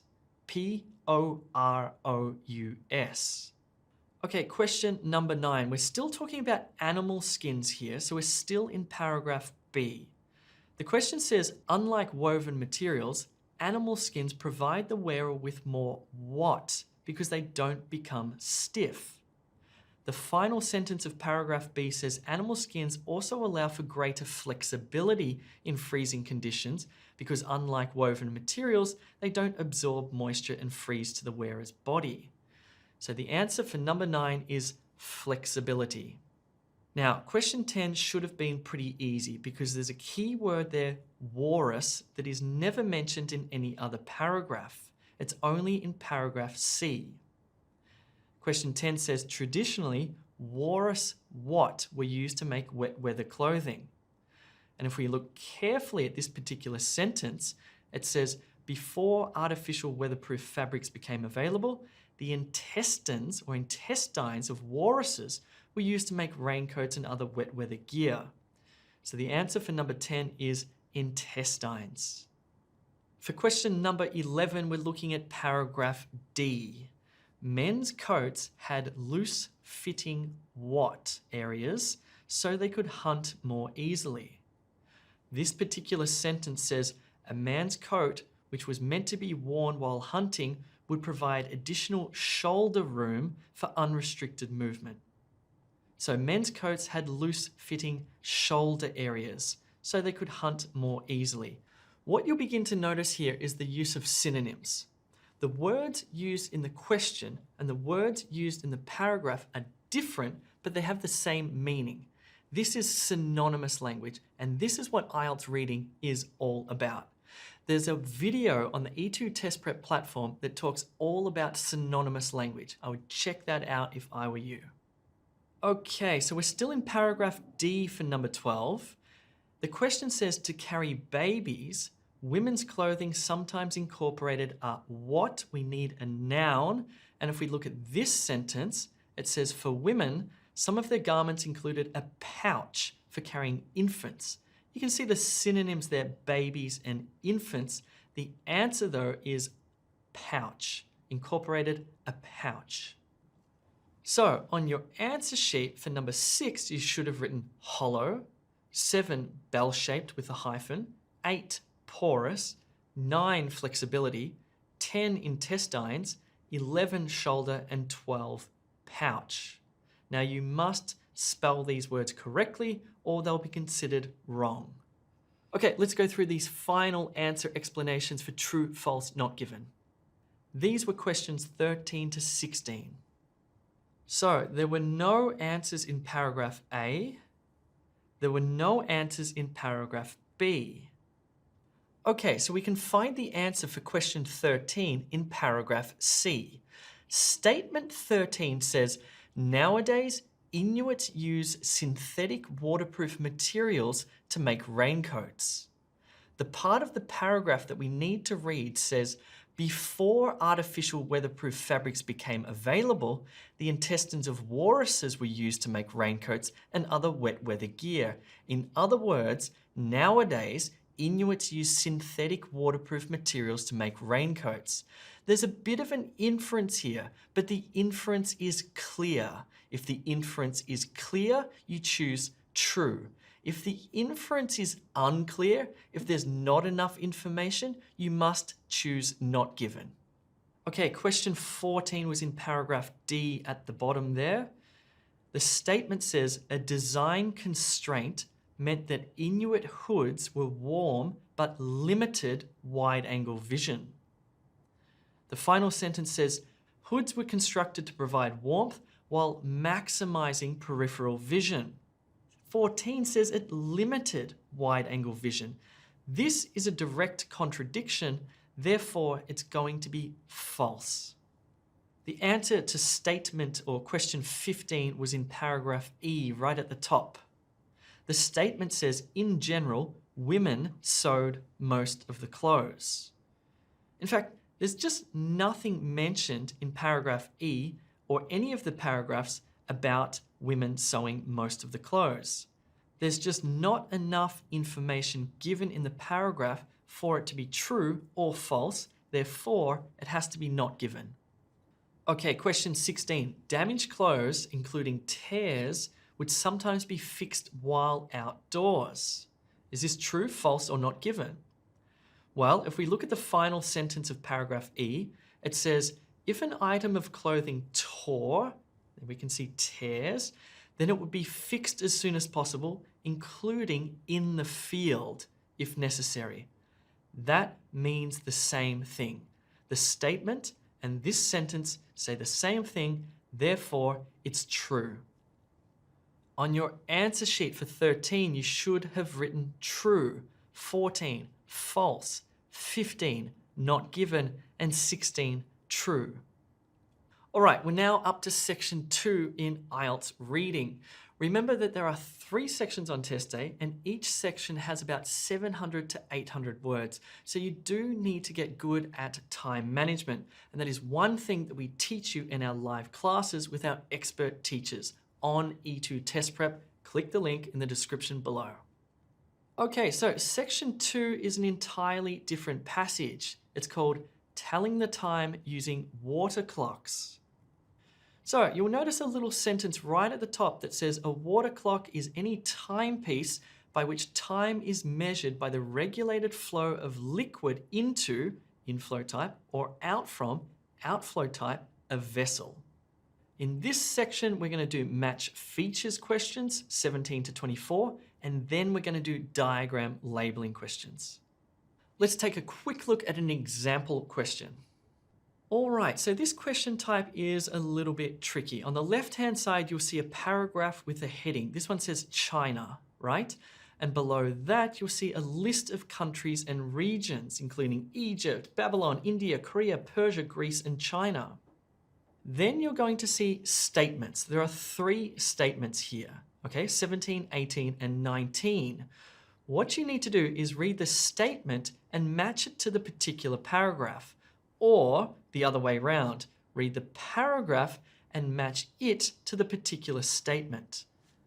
So if we read this paragraph on China, there's a particularly important part. It says the Chinese were one of the first people to develop water clocks that avoided the issue of evaporating water, which gave their clocks more precision.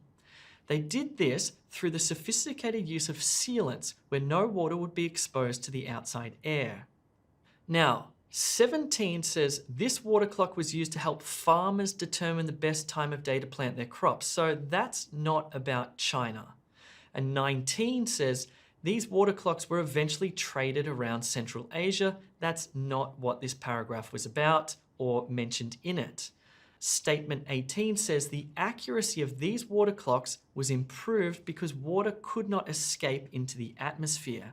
So that was mentioned in this paragraph. Therefore, for number 18, we'll write G, which represents China from the list. If you're a bit confused with this question type, just pause the video and spend some time looking at it until you understand it. Okay, let's get started. You're looking at the paragraph on Egypt, and there are 8 questions to complete.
Now, this paragraph is a little bit different. It's unrelated to those matching questions. We'll see this paragraph in a minute.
Fantastic. You've just done the match features question. We're now going to return to that paragraph on Korea and we're going to label a diagram.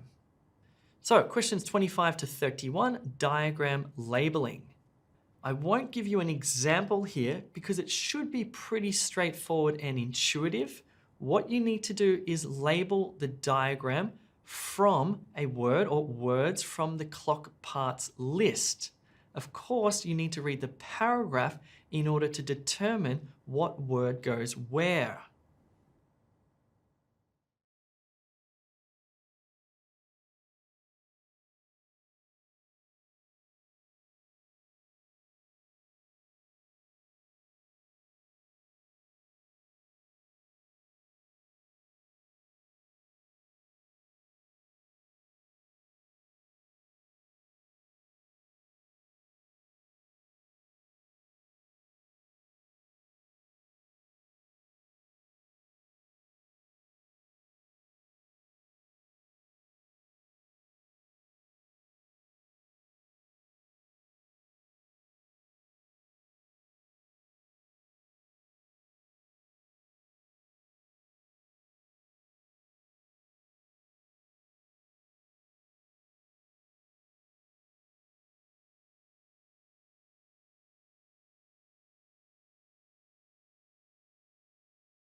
So that's the end of IELTS reading section 2. We're 2/3 of the way through it, okay? This is great. This is fantastic practice.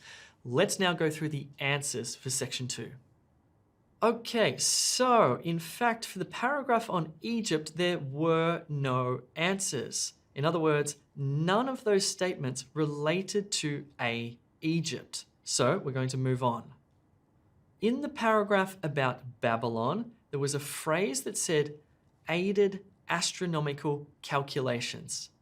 And if you look at statement 21 or question 21, it says, these water clocks help to measure the movement of celestial objects.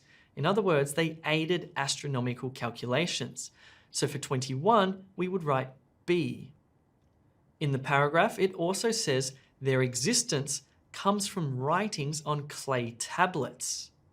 And if you look at statement 23 or question 23, it says ancient writing imprinted in clay describes these water clocks' existence. So for 23, we would also write B. You need to look closely at the instruction at the top, NB. It says you may use any letter more than once And that's why we're able to write B twice. Okay, in the next paragraph on India, there was a part that said similar, the water clocks are similar to the utensil used to perform various religious rituals. And if we look at the statement 17, it says, this water clock resembled a tool used in religious ceremonies. So the answer for 17 is C. So one thing you're probably noticing now is that we're going from the paragraph to the features. We're not going from the features to the paragraph, right? So you read the paragraph on India, for example, you understand it fully, then you read through the features and match the paragraph to the particular feature. Okay, so in the paragraph on Korea, there were two critical parts. The first part said, this innovation no longer required the reliance of human workers. And if we look at feature 22 or statement 22, it says the task of refilling water was automated and human labor made redundant by these water clocks. So no longer required the reliance of human workers, human labor made redundant. So 22 is D, Korea. The last part of the paragraph on Korea said, this water clock was not preserved well and did not survive. However, reconstructions based on text descriptions have been made. If you look at feature 18, it says, this type of water clock has since been recreated according to old texts. That means the same thing as that part of the paragraph. Therefore, for 18, we write D, Korea. We're now up to the paragraph on Persia, and it mentions something about the clock manager. Then at the bottom of the paragraph, it says, he would record the number of times the bowl sank by putting small stones into a jar. If we look at the feature number 20, it says, someone would have to manually keep track of the time using pebbles or small stones with these water clocks. So 20 is E, Persia. In the paragraph on Greece, there were two critical parts relating to different features. The first part says they also designed one of the world's first alarm clocks. And if you look at the final feature, feature number 24, it says one such water clock was devised to wake people up. In other words, an alarm clock. Therefore, 24 is F, Greece. There's another part of the paragraph on Greece that says this type of water clock was used in courts for allocating periods of time to speakers. Feature number 19 says the time allowed to settle a dispute was kept by these water clocks. Therefore, 19 is F, Greece. On your answer sheet, you should have written 17, C, 18, D, 19, F, 20, E, 21, B, 22, D, 23, B, and 24, F. Remember that in IELTS reading on test day, you don't get additional times to fill in your answer sheet. You get 60 minutes total time to complete the questions, and that includes time to transfer your answers onto the answer sheet, okay? Cool. How are you going so far, by the way? Please let me know in the comments below. Okay, questions 25 to 31, diagram labeling. Okay, so the answers are 25, containers. Can you see the containers? And then there is jar, 27, cork prong, 28, floating rod, 29, ball bearing, 30, iron ball, and 31 is bell. So hopefully you've written the same words on your answer sheet in that order. Okay, so before we move on to section 3, the final part of the reading test, here is why you should sign up to E2 Test Prep for IELTS preparation. Every day we have live online IELTS classes. Our live classes are taught by expert IELTS teachers, many of whom are ex-IELTS examiners. It's easy to register and easy to join. Join the live online classes today at E2 Test Prep. We're now up to section 3 of the IELTS reading test. How are you feeling now? You're probably getting pretty tired. But on test day, if you've had a big breakfast and a good sleep, you'll be fine. Or even if you haven't, you can do this. Okay, section 3. The title of this passage is Battling Cat Allergies with Biotech. We're looking at questions 32 to 36. Yes, no, not given. Okay, let's do an example question together. So this question type is very similar to true, false, not given. The only real difference is true, false, not given deals with facts. Yes, no, not given deals with a speaker's attitude or opinions. Again, what you need to determine is whether the statement says the same thing as the text or reflects the claims of the writer, if the statement contradicts the claims of the writer, or not given if it's impossible to say what the writer thinks about this. So this example question says keeping house-trained cats as pets is a relatively recent development. The passage says just over 100 years ago, pet cats lived mostly outside the house. The exclusively indoor cat is a modern phenomenon. Therefore, this would be yes, because it says the same thing as the text. It reflects the claims of the writer. All right, your turn. Let's do 5 of these questions.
How did you go with those true, false, not given questions? Don't worry, we're going to look at the answers in just a second. Let's now move to the final question type. This is match sentence endings. So these are questions 37 to 40. Here is an example question. So you're presented with half a sentence. Number 37 says, people's allergic reactions to cats. It's really the subject of the sentence. Then in the sentence endings, you're going to see the predicate. And you have to match the predicate or the final half of the sentence to number 37, depending on what's written in the paragraph. All of the sentence endings, you'll notice, will be possible or plausible, but not in terms of meaning. In terms of meaning, there'll only be one that is correct according to the paragraph. So if we read this part of the paragraph, it says, it's only as cats have physically gotten closer to us that their allergenic proteins have become problematic. Or in other words, people's allergic reactions to cats have been intensified by proximity. So if we imagine this to be a complete sentence, 37 with a, it actually says the same thing as that part of the paragraph. So please don't just guess by matching the first half of a sentence with the second half because you can. It has to cohere or say the same thing as the paragraph. Ready? Let's do it. Now, just to help you a little bit, there's nothing mentioned in the first paragraph. So we're going to skip to the second paragraph.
All right, fantastic. You've just done a full IELTS reading test. Good stuff. That's amazing. Make sure you click subscribe, click like, and share this video on social media so all your friends can do it too. You might even want to challenge your friends to see what their scores are. So let's look at the answers for questions 32 to 36, the yes, no, not given questions. So the answer to question 32 is yes. The statement says, manipulating cat genes as a means of dealing with FEL D1 has shown some limited success. The final sentence of this paragraph says, although the gene therapy is a long way off, it has been proven in a Petri dish. These two statements, or the statement 32 and this sentence in the paragraph, say the same thing. They reflect the claims of the writer. Therefore, the answer is yes. Statement 33 says, Yogesh Chandrasekhar set out to eliminate the FEL D1 protein secreted in cat saliva. This part of the paragraph said he wondered whether he could interrupt that process by feeding the cat something that counteracted the protein in their saliva. Now, there's a big difference here with counteracted and eliminated, or interrupted and eliminated. They're actually kind of contradictory. So I'm going to give you the answer here, which is no. Now we skipped this paragraph, and we skipped this paragraph. Statement 34 says, veterinarians disapprove of cat owners cutting their cat's claws. In this part of the paragraph, it says, we used to declaw cats to save our furniture, which is now frowned upon by veterinarians. You can see here that frowned upon and disapprove mean the same thing. They're synonyms. So in fact, statement 34 and this part of the paragraph mean the same thing. They reflect the claims of the writer. Therefore, the answer is yes. Statement 35 says, reducing cat FEL D1 will improve cat-human, human-cat relationships. The final sentence of this paragraph is actually a question. It says, could you make the argument that the less FEL D1 a cat has, the less the owner and any home visitors will suffer, and so the more the owner, cat, and others will get along harmoniously? This is not given because the writer is not actually making a claim here at all. It's really impossible to know what he or she thinks. Therefore, for 35, we have to write not given. Now for question 36, we need to make an inference. And I don't know if you remember, but in the true, false, not given questions, I warned you to be careful when making an inference. We can make an inference if it's very clear, if it's just obvious that that's the answer. Let's take a look at 36 though. The statement for 36 says, the effects of reducing FEL D1 on cat pheromones will harm wild cats. The part of the paragraph that we need to read says, some suggest, or scientists suggest, that it acts as a pheromone for social signaling, meaning that it may be less important for domesticated housebound pets. It is possible here to make an inference that it will therefore harm wild cats, but this inference is not clear. Be careful. Don't say yes if the inference isn't clear.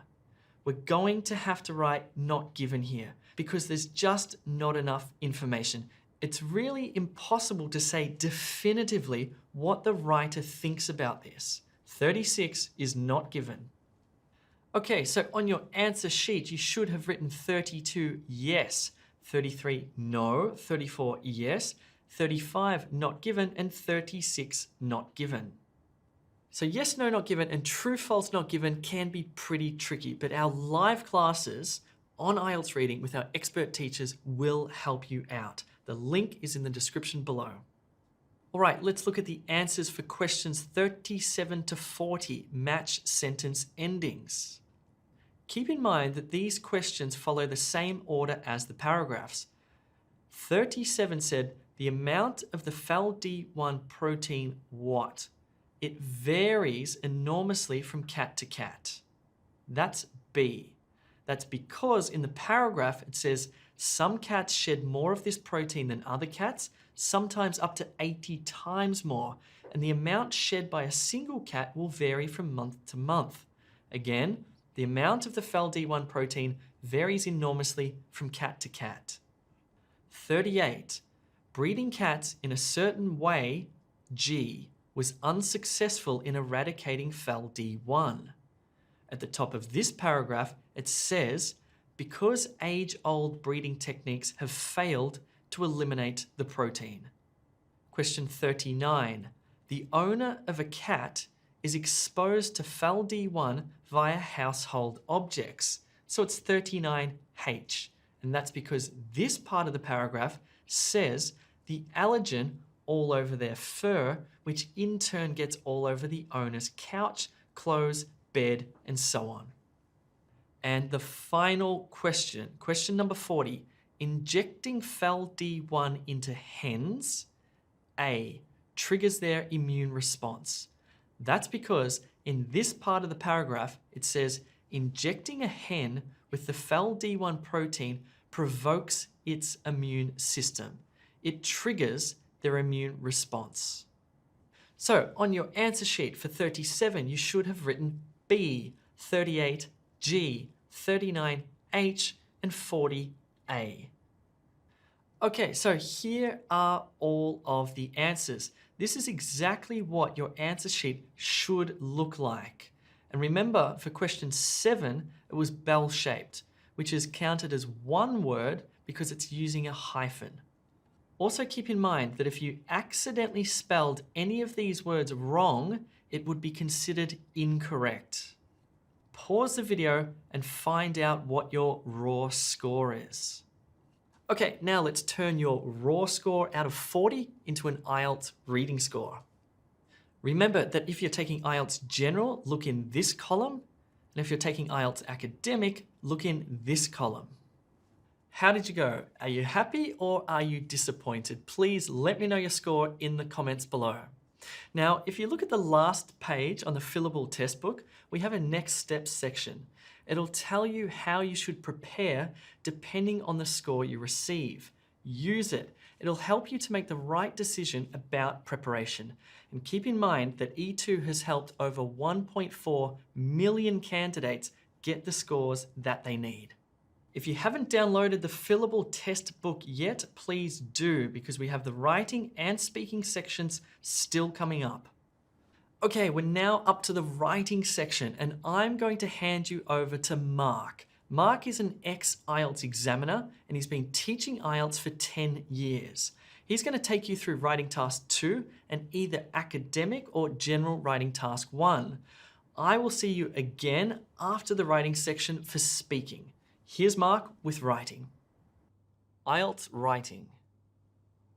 Hi, I'm Mark. I'm an ex-IELTS examiner and IELTS teacher at E2. I'm going to guide you through IELTS writing. We're going to start with writing task 2, and then you can keep watching for academic task 1, or you can skip ahead to general task 1. Let's begin with an overview of writing task 2. So, for writing task 2, you will have 40 minutes to write a discursive essay. You will see a question prompt that will contain 1 or 2 statements and 1 or 2 questions. You need to understand the statements and answer the questions. You need to write more than 250 words, and writing task 2 is worth 2/3 or 66% of your total writing score.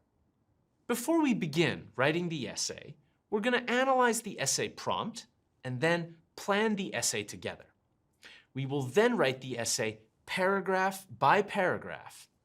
I'll give you a basic structure for each paragraph, and you will write yours, and then I'll show you mine. You should be writing your response directly into the fillable test book and the answer sheet. By the end of this part of the video, you're going to have written a full writing task 2 essay with me. You will then be able to submit this for feedback from our E2 expert teachers. Don't worry, I'll show you how to do this once you've finished your essay. Okay, the first thing we need to do on test day is analyze. Imagine it's test day, and you see this writing task 2 prompt in front of you. It says, nowadays, many people change jobs quite regularly, rather than working in the one company for their entire careers. Why do you think this is happening? How can companies keep their workers?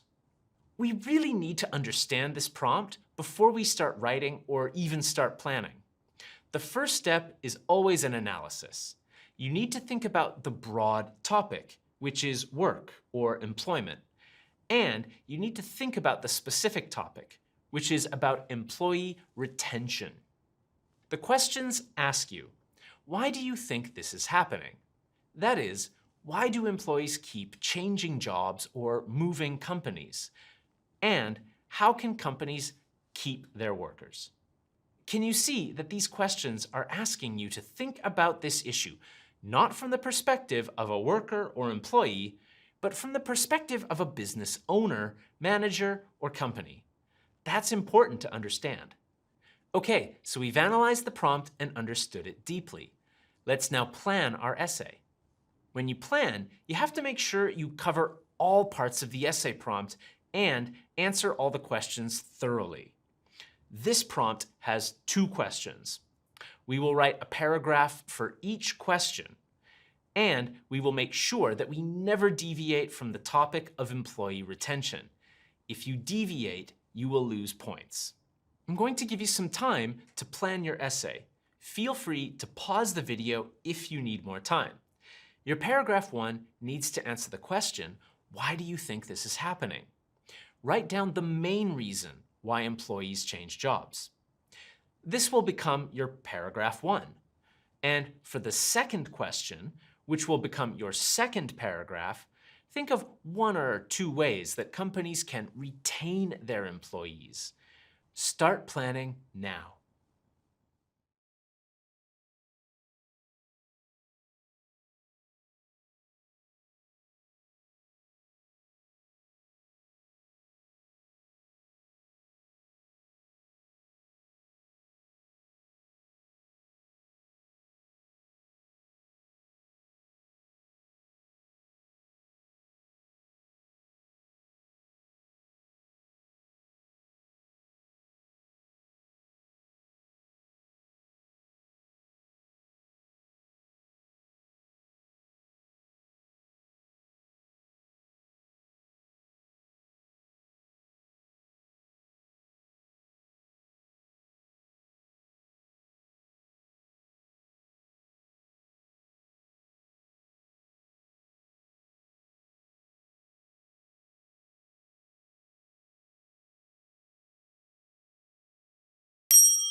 How did you go with your plan? Mine looks like this. I just noted down. Paragraph 1. Why happening? Employees financially stable, free to move. This answers question 1. Paragraph 2. How keep? Meaning and purpose. This answers question 2. Let's now write the essay introduction. Writing a great introduction is really important because it will set the structure for your overall essay. Now, there's a certain way to write your introduction. There's a structure. I'll briefly tell you here, but you really need to check out the video lessons on E2 Test Prep because they go into a lot more detail. They're not here on YouTube. Click the link in the description below. So, we're going to write a 3 to 4 sentence introduction. It'll have 3 parts. In part 1, you'll write a broad background statement about the topic. In part 2, you'll rewrite the prompt, not the questions, in your own words. Or, put another way, you'll paraphrase the prompt statements. In part 3, you'll tell the reader what you will do in your essay. Or, put another way, say what your paragraph 1 and paragraph 2 will cover, your thesis statement. Make sure you handwrite or type your essay into the answer sheet. If you're taking the paper-based test, you want to print this book out and get used to handwriting with a pencil. Or if you're taking the computer-delivered IELTS, you can type directly into this PDF on your computer. As I mentioned, you're also going to have the opportunity to submit your essay for feedback at the end. You now have a few minutes to write your introduction. Pause the video if you need more time. I'll leave the structure on the screen. Try your best to follow it. Okay? Start writing.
How'd you go?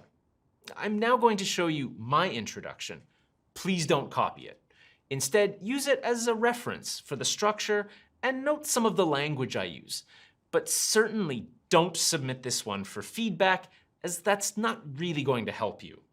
Remember, by the end, you'll have your own essay written in your own English that you can then get feedback on. That will help you. So, my introduction has 3 parts. In part 1, I wrote, workers are no longer as committed as they once were to the companies that employ them. In part 2, I wrote, while people in our grandparents' generation would often work for a company for decades or even their entire lives, nowadays people tend to change their workplaces every 2 or 3 years. And in part 3, I wrote, in this essay, I will explain why this is the case and suggest 2 ways that companies can retain their staff for longer. My introduction has a broad background statement, the paraphrased question prompt, and then my thesis statement. This really is a perfect introduction. On the E2 Test Prep website, we have a whole video dedicated to how to write perfect introductions. You might want to check it out. Here is my introduction without the spaces. Pause the video and look for those 3 structural parts. Can you see them? So remember to use the 3-part essay introduction structure. It works for any prompt and the question or questions you will get on test day. Okay, now let's write our body paragraph 1. Body paragraphs are the most important parts of your essay. They contain the most important information. The IELTS examiners will be looking very closely at them. If you don't know how to write body paragraphs, then check out the methods lessons on E2. In short, your body paragraph needs to have 4 to 6 sentences with 4 main parts. In part 1, you will write a topic or opening sentence.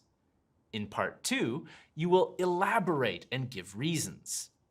In part 3, you should give an example or 2 to support your ideas. And in part 4, you need to conclude your paragraph. I'm going to leave that structure on the screen for you as you write into your fillable test book answer sheet. I'll time you. You can pause the video if you want, but please understand that on test day, you should spend no more than 40 minutes on this essay. You can do it.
How'd you go with your paragraph 1? Let me show you mine. And again, please don't copy any of this word for word into your essay. This is just to show you what one good response could look like. There are many ways to write a great paragraph.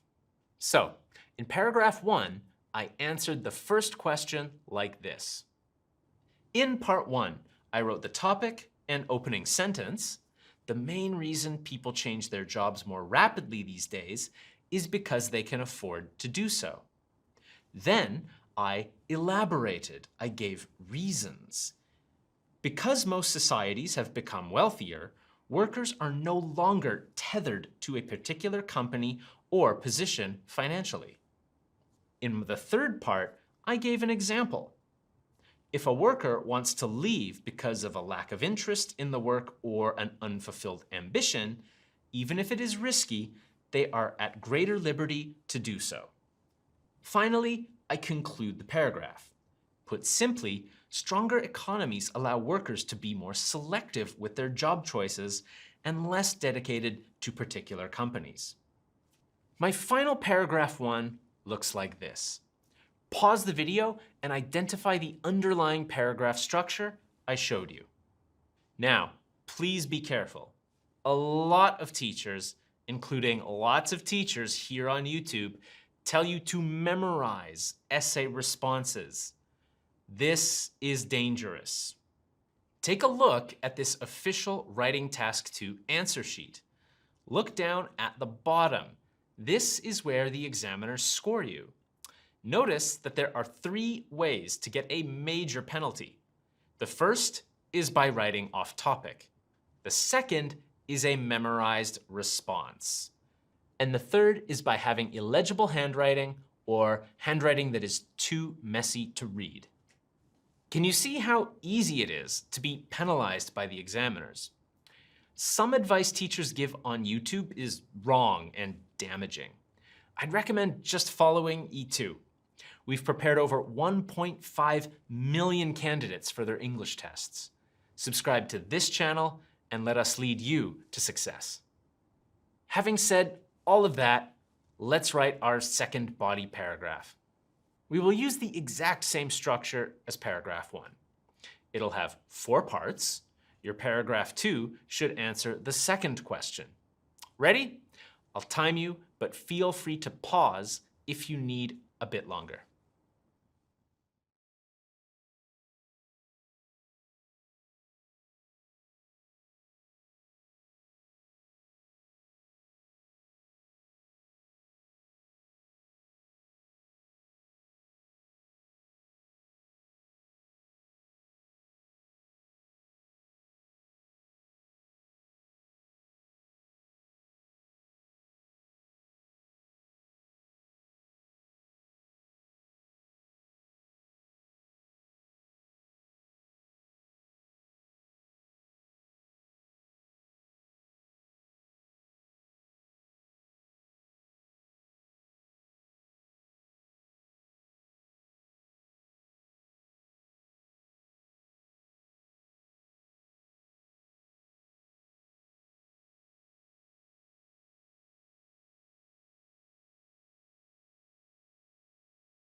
All right, how did you go? Let me know in the comments below how you're finding this. Feel free to ask any questions down below. Here's my paragraph 2. Part 1. While companies typically offer greater and greater financial incentives to retain employees, they should instead provide greater meaning and purpose, 2 key psychological drivers. Part 2. Even if they are paid less, workers who find their work fulfilling and purposeful are more likely to stay in their jobs than those who find their work dull and aimless. And finally, companies need to shift their thinking and focus to finding meaningful and purposeful tasks for their workers rather than just offering them higher salaries. You may have noticed that I didn't provide an example here, and that's because this paragraph was sufficient without one. While you should always stick to the basic structure, you should always remain flexible on test day and write whatever you feel best answers the questions. And here's the completed paragraph. Can you see the underlying structure? It's the backbone of this paragraph. It's flexible, but solid. All right, now let's write the final part of the essay, the conclusion. Our conclusion will have 2 or 3 sentences and 2 main parts. The first part will summarize our arguments or position, and the second part will give a strong final ending. Okay, let's finish off with a bang and write a very strong conclusion that wraps up your entire essay. Again, I'll leave the structure on the screen for you to use.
All right, let me show you how I concluded my essay.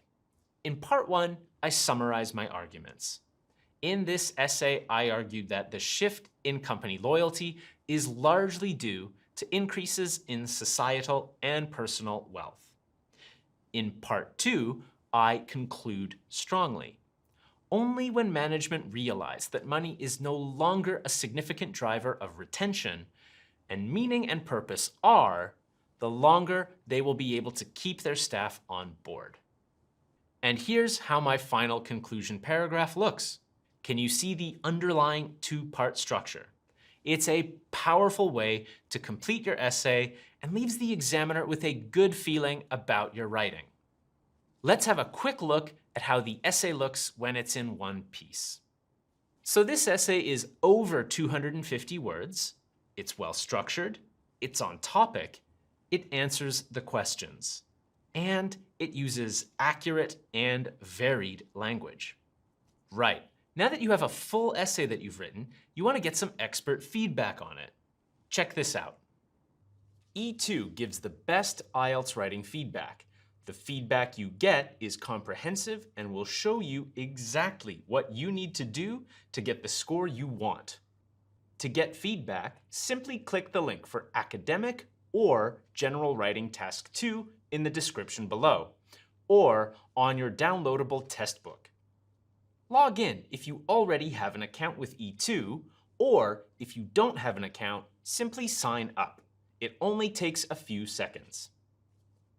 After you've logged in or signed up, you can either type up your Task 2 under timed conditions or paste your writing in from your test book answer sheet.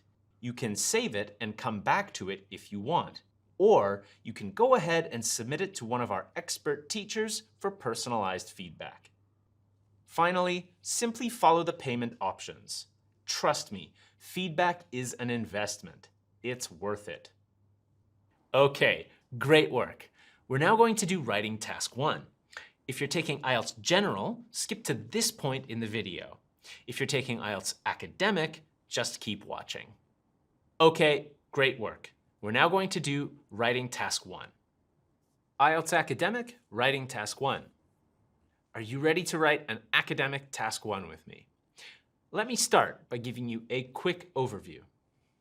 In academic task 1, you need to describe data. It could be bar charts, line graphs, tables, pie charts, maps, or processes.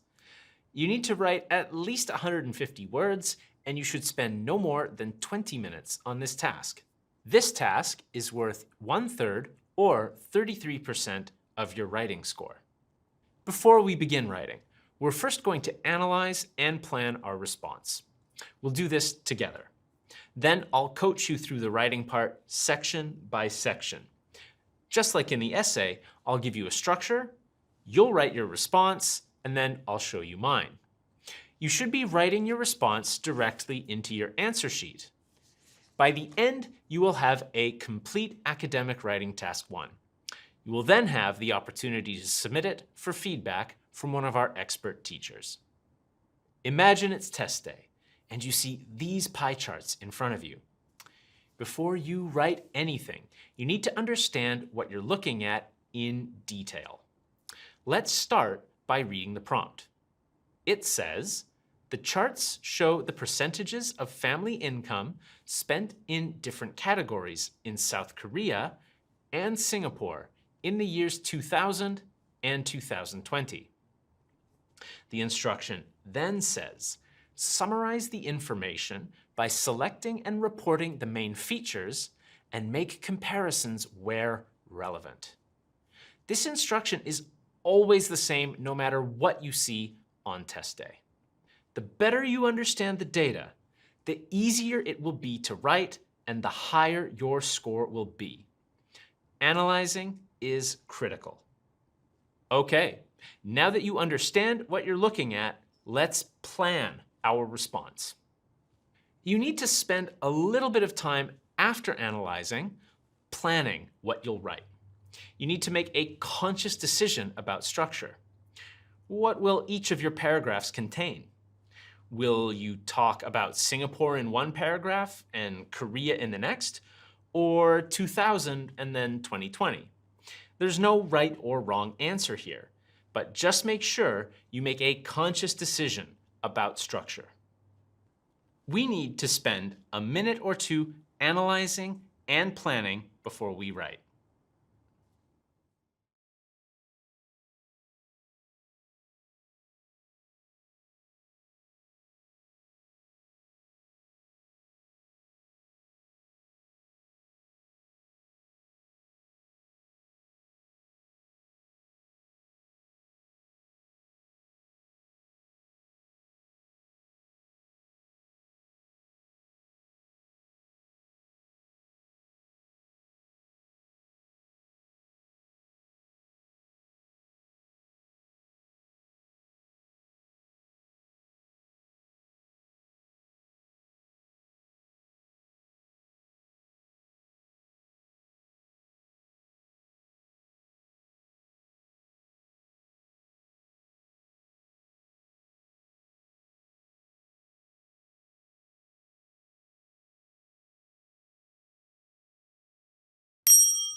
Okay, let's now begin writing. And we'll start with the overview. The first thing you'll write on test day is the overview. It's a description of the most notable trends of the data. There are 2 sentences you need to write. The first sentence of the overview is simply a paraphrase of the prompt. You need to rewrite this sentence in your own words. You don't need to change every single word. You can just rearrange it and replace some words with synonyms. The second sentence is a description of the most notable trends of the data. Pick out 2 key trends and describe them. But don't use any numbers yet. I'll give you a few minutes to write your overview.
How did you go?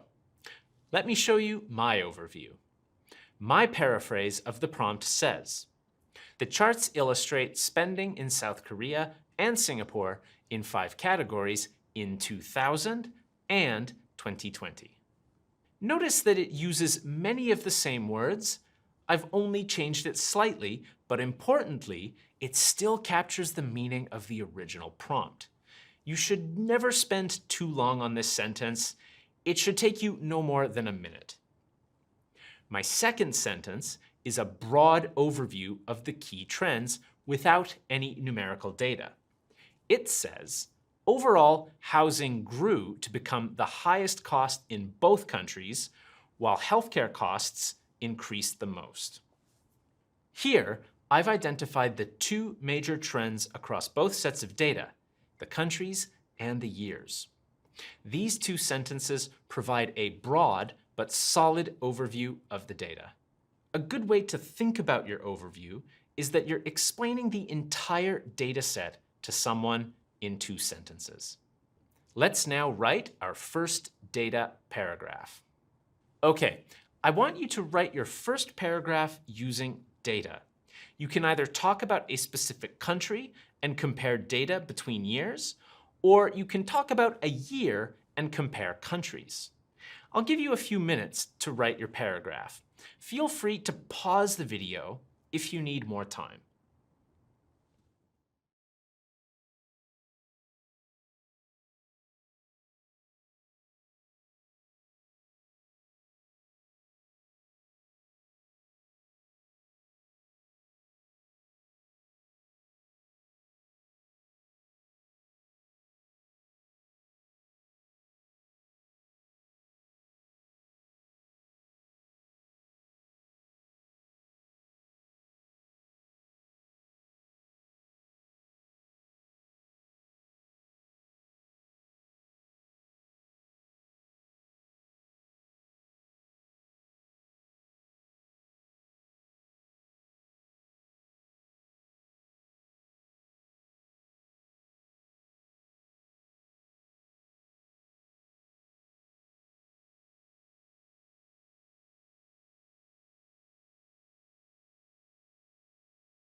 How did you go?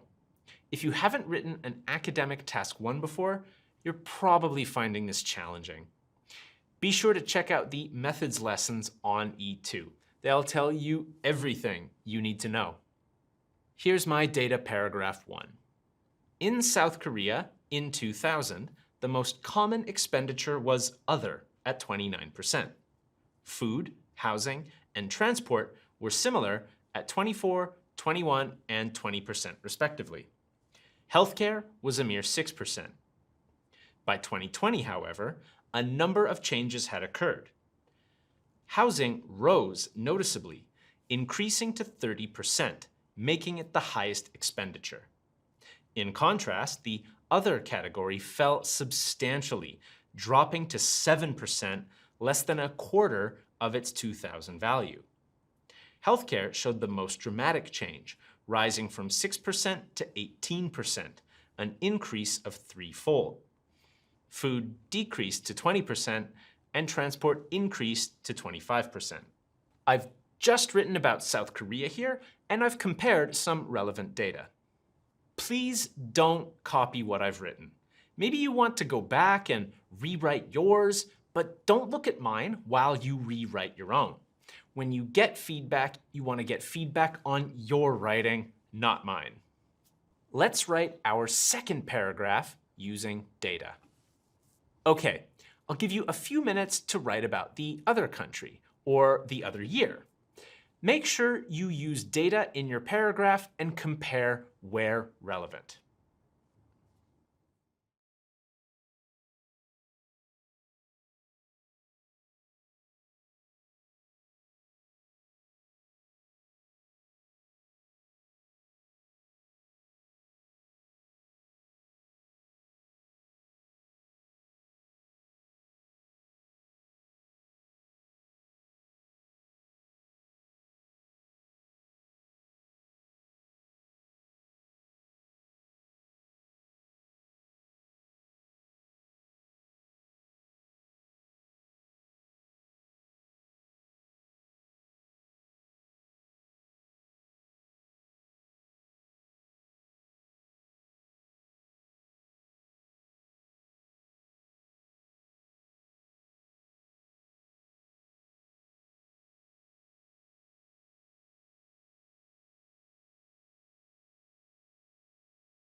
Here's my paragraph.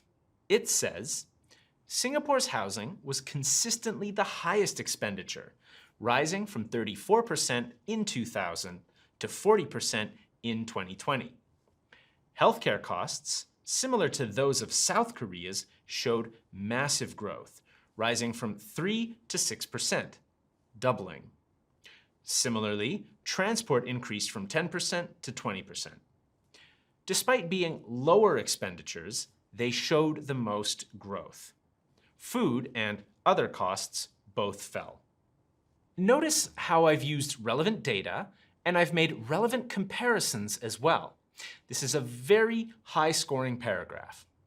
Now, on test day, you might write 2 data paragraphs or 3. It totally depends on the data set that you are given. You need to plan accordingly and be flexible.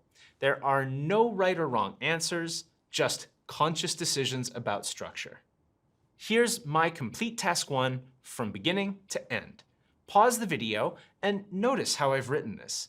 Pay attention to the overall structure, as well as the paragraph structures, as well as the sentence structures. Now that you have a complete task 1, you need feedback on it. Here's how you can get it. As I said, E2 gives the best writing feedback. To get feedback, simply click the link for Academic Writing Task 1 in the description below, or on your downloadable test book. Log in if you already have an account with E2, or if you don't have an account, simply sign up. It only takes a few seconds. After you've logged in or signed up, you can either type up your task 1 under timed conditions or paste your writing in from your test book answer sheet. You can save it and come back to it if you want, or you can go ahead and submit it to one of our expert teachers for personalized feedback. Finally, simply follow the payment options. Trust me, feedback is an investment. It's worth it. Fantastic. Well done. That's a challenging task, and it's one that you need to practice. Skip here to meet Jay for IELTS speaking. My name is Mark, and I'll see you later. IELTS General, Writing Task 1. All right, we're going to write a high-scoring IELTS General Task 1 together, just like we did for the essay. And just like the essay, at the end, you can submit your writing for expert feedback. Let's start with a quick overview of General Task 1. So, just briefly, on test day, you will need to write a letter. The letter will be formal, semi-formal, or informal, depending on the prompt you receive. You need to write more than 150 words. You should only spend 20 minutes on this task. It'll be critically important that you follow the writing prompt closely and remember that this task is worth 1/3 of your overall writing score, or 33%. Before we begin writing, we're going to analyze the prompt and plan the letter together. We will then write the letter paragraph by paragraph. I'll help you with each paragraph. You'll write yours, and then I'll show you my high-scoring paragraph. By the end of this video, you're going to have written a complete letter in this booklet. You will then be able to submit this letter for feedback from our E2 expert teachers. Don't worry, I'll show you how to do this once you've finished your letter. We need to spend a minute or 2 analyzing and planning before we write. All right, so imagine it's test day, and this is the Writing Task 1 prompt that you see in front of you. Let's read it carefully. It says you should spend about 20 minutes on this task. Write at least 150 words. Then we have the all-important prompt. You are moving to a new country to go to university and will need a part-time job. You have a friend who lives in that country. Write a letter to your friend. In your letter, 1. Apologize for not staying in touch. 2. Explain why you're moving to this country. And 3. Ask your friend if he or she can help you find a job. You don't need to write any addresses. So let's get this straight. You're writing to a friend. You're moving to a new country to study. Your friend lives in this country, and you're going to need a part-time job when you get there. Let's just double check those 3 imperative words from the prompt because they dictate what we need to write. Apologize, explain, ask. So you're going to have 3 paragraphs in your letter. The first paragraph will be an apology paragraph. The second paragraph will be an explanation paragraph. You're going to answer the question, why? And the third paragraph will be a request. You'll need to ask for help. Narrowing down the task like this helps you to identify exactly what you need to do. Before we start on our paragraphs, we need to write an opening to our letter. Okay, so normally we want to start a letter making the purpose clear. We might say, I am writing to let you know that I'm moving to your country. But we also need to be flexible sometimes. In this letter, we also have to apologize. So that's probably a little bit more important. So we're going to start with that. To open my letter, I've written, Dear John, but you can write dear or hello or hi because it's informal. And then you can select any name you want. You might even want to use the name of a real friend you have. Then I've written a couple of sentences just to open my letter. I know it's been a long time since we've spoken. I hope all is well with you. Now, I'll give you a little bit of time to write your opening. You can write something similar to mine, but please write it in your own words. And keep in mind, we're not at the apology paragraph yet.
Okay, let's write paragraph 1 together, covering the first dot point. What I want you to do is write a 3 to 5 sentence apology to your friend for not keeping in touch. Give a reason why you have not written to him or her in a long time, and maybe how you feel about it. Be creative and use interesting language.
How did you go?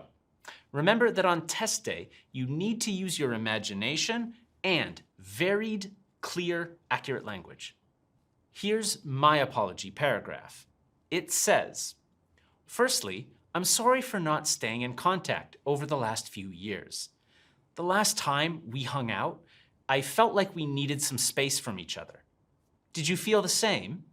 Anyway, I'm excited to touch base again as I have some very exciting news.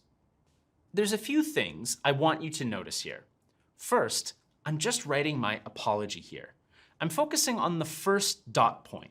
I'm not including anything about the explanation or the request. I'm not mixing my paragraphs. Second, take a look at the sentence types. I've got simple, compound, complex, and even a question. You should aim to vary your sentences. One thing you want to do before you start writing is imagine a real scenario. This will help you to write a coherent and believable letter. So perhaps you need to apologize to your friend because you missed his birthday party, or perhaps you didn't drive her to the airport, or maybe something deeper and more emotional. He or she needed a friend, and you weren't there.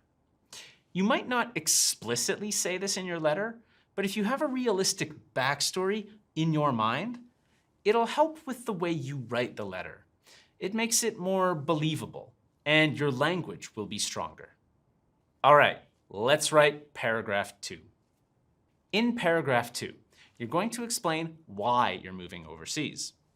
Remember that in the prompt, it says you're moving to study, so definitely you want to include that.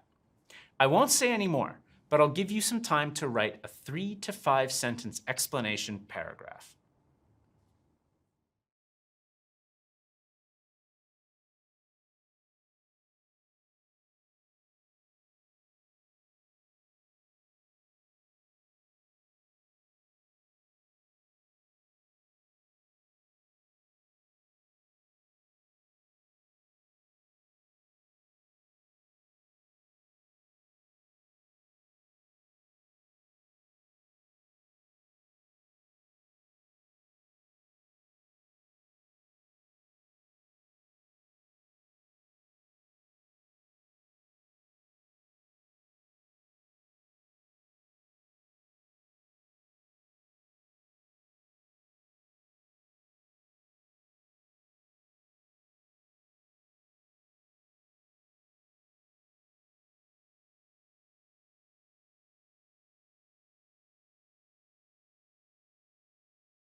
How did you go?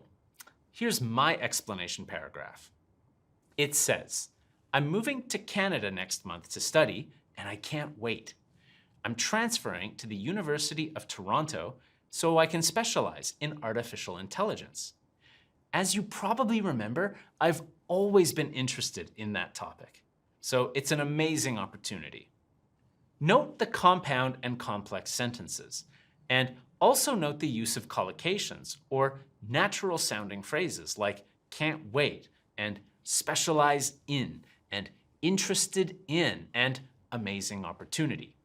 My language use is not over the top. I'm not trying to use sophisticated language because I'm writing to a friend, and that would be unnatural. I'm just using everyday colloquial language that is clear, natural, and makes sense. Okay, let's focus on paragraph 3, the request paragraph. I'll give you a few minutes to ask your friend to help you find a job when you arrive in whatever country you're moving to. Remember to add some interesting details, vary your sentence types, and use natural sounding phrases. Go.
How did you go?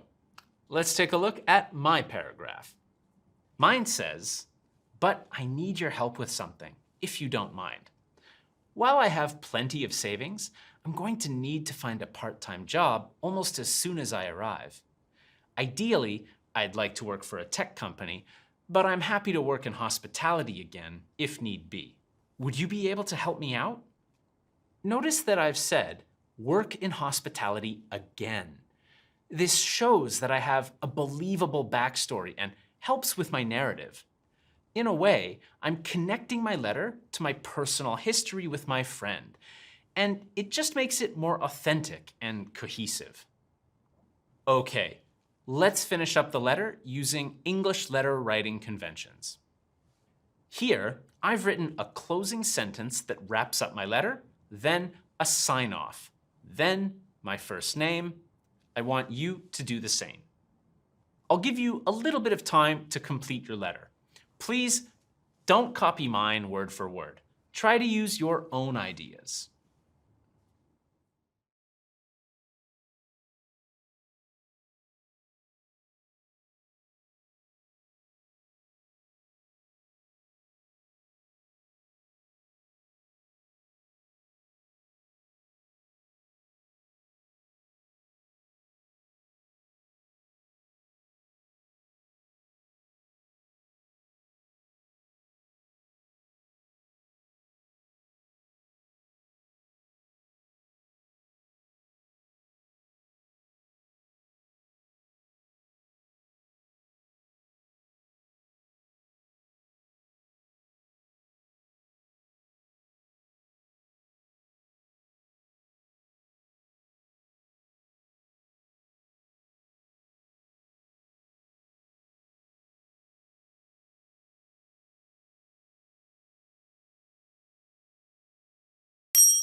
All right, you did it. Well done. You've completed your IELTS General Writing Task 1 letter from beginning to end. That's exactly what you need to do on test day. Now, let me show you how you can get feedback on this letter. As I said, E2 gives the best writing feedback. To get feedback, simply click the link for General Writing Task 1 in the description below, or on your downloadable test book.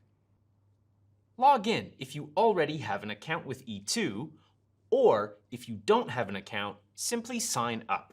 It only takes a few seconds. After you've logged in or signed up, you can either type up your Task 1 under timed conditions or paste your writing in from your test book answer sheet.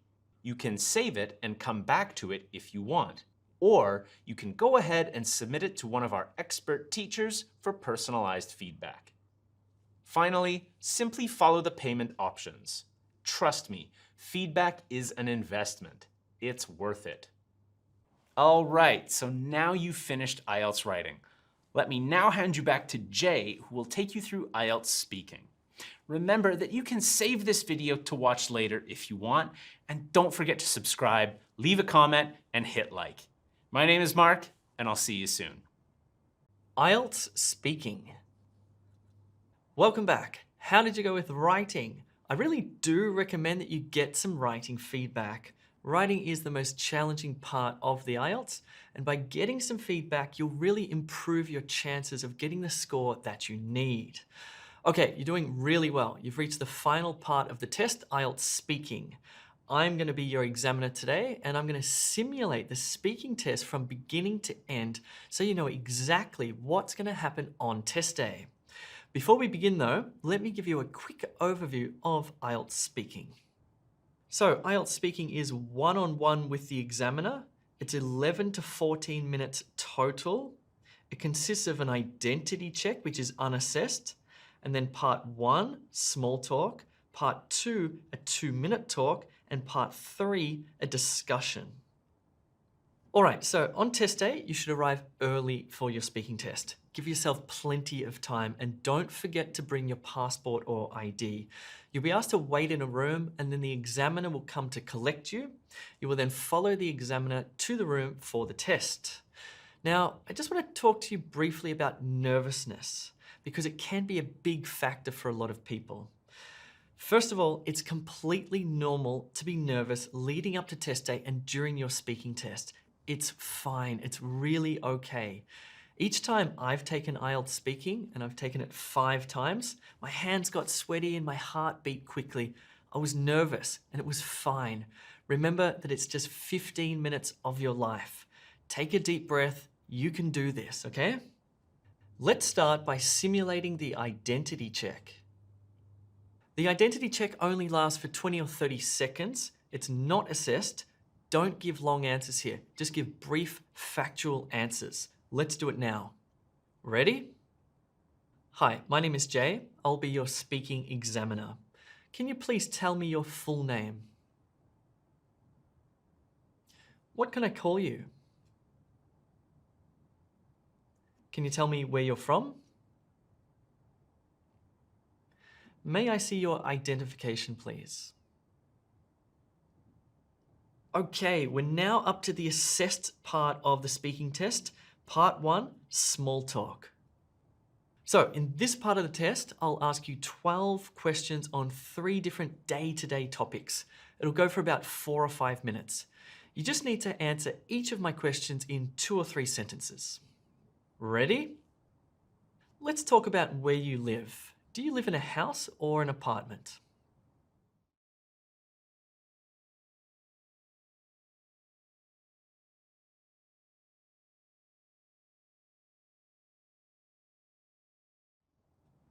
Who do you live with?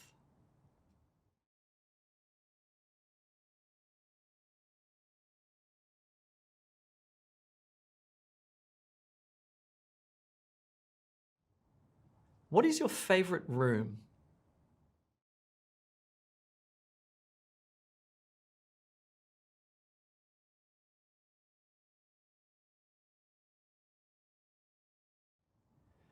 What would you change about your home?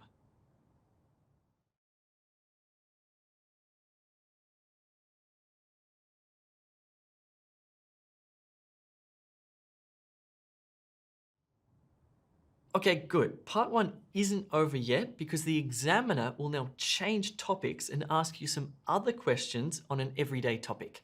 But I want to stop here and show you how I would respond to those first 4 questions. Here's the first question, and here's my response. I live in a 1-bedroom apartment just near the Botanic Gardens. It's a really cute old Art Deco apartment with a fireplace. I love it. Here's the second question, and here's my response. I live alone, which I really like. I've lived with housemates before, but I much prefer to live by myself. Here's the third question, and here's my response. My favorite room would be the lounge room. It's connected to a balcony that looks out over the street, and it also has a fireplace. It's really nice in winter lighting the fire. Here's the fourth question, and here's my response. Well, I actually rent the apartment, so I can't change much, but if I could, I would make the kitchen a bit bigger. It's currently a little bit cramped and there isn't much bench space. Did you notice that I gave concise, relevant answers? Try doing the same. And as I mentioned, the examiner will now ask you a few more questions on a different everyday topic. Ready? Let's go on to talk about friends now. Are your friends mostly your age or different ages?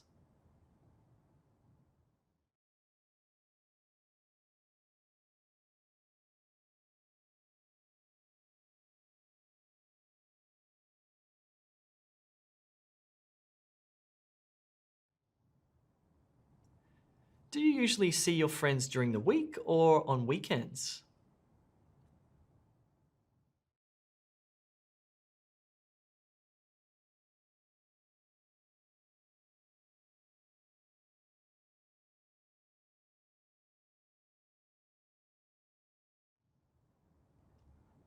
The last time you saw your friends, what did you do together?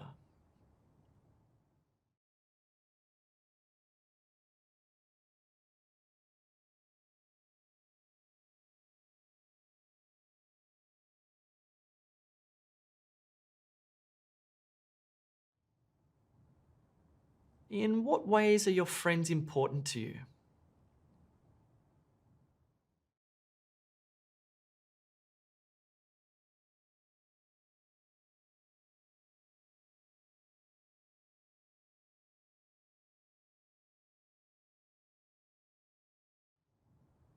Okay, well done. Let me now show you how I would respond to those 4 questions. Here's the first question, and here's my response. Most of my friends are my own age, but I've certainly had lots of friends throughout my life that have been different ages. In fact, 2 of my best friends were a lot older than me. One was about 70, in fact. He was a great guy. Here's the second question, and here's my response. I play sport during the week, so I see some of my friends then, but I usually see my good friends on the weekends. And actually, some of my best friends, I only see every 2 or 3 months. I guess we're all pretty busy these days. Here's the third question, and here's my response.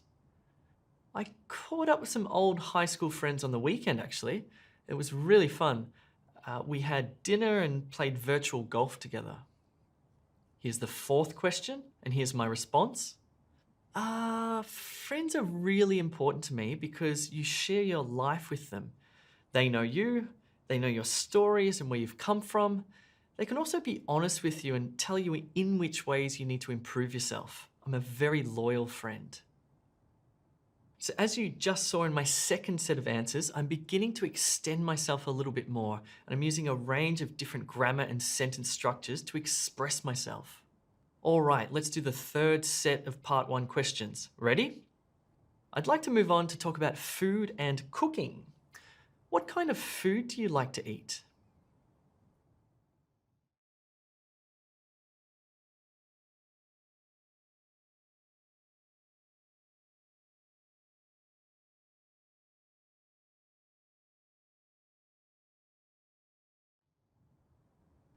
What kind of new food would you like to try? Why?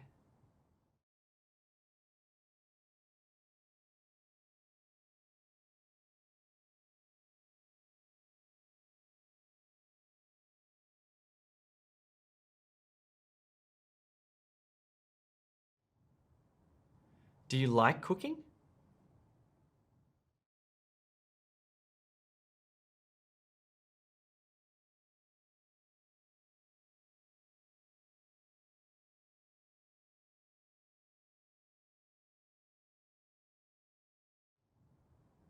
What was the last meal you cooked?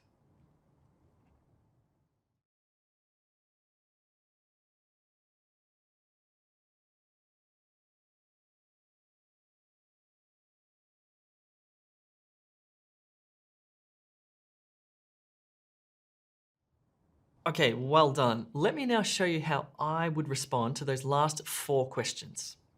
Here's the question, and here's my response. I really like all foods. I don't think there's a type of cuisine that I don't like, to be honest. I guess my favorite food is anything that's healthy. I really like meat and salads and dips, so probably Middle Eastern types of food, especially Lebanese. Here's the second question, and here's my response. That's a good question. I don't think there's any food that I haven't tried. In Melbourne, it's possible to get all different types of cuisines from all around the world. I'm very experimental, so I think I've tried them all. Here's the third question, and here's my response. I don't love cooking. I'm not a bad cook. I tend to make food that's quick and simple. I know some people like to put in lots of effort for meals, but the eating part only takes a minute, so I tend to just make simple dishes. Here's the fourth question and the final part 1 response. Well, last night I ate some leftovers, but usually I just have a piece of fish and some vegetables or something simple like that. I also try not to eat too many carbohydrates. You probably noticed that I didn't explicitly answer some of those questions. For example, one of the questions was about a type of food that I'd like to try, and I told the examiner that there's no food I hadn't tried before. You can deviate slightly, that's fine. All right, IELTS speaking part 2, the 2-minute talk.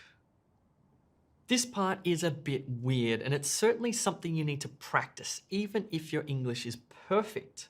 What's going to happen is, I'm going to give you a task card. You can find this in the downloadable test book. You'll have 1 minute to prepare, and then you'll have 2 minutes to speak. Ready? I'm now going to give you a topic and I'd like you to talk about it for 1 to 2 minutes. Before you talk, you'll have 1 minute to think about what you're going to say. You can make some notes if you wish. Do you understand? Here's some paper and a pen for making notes, and here's your topic.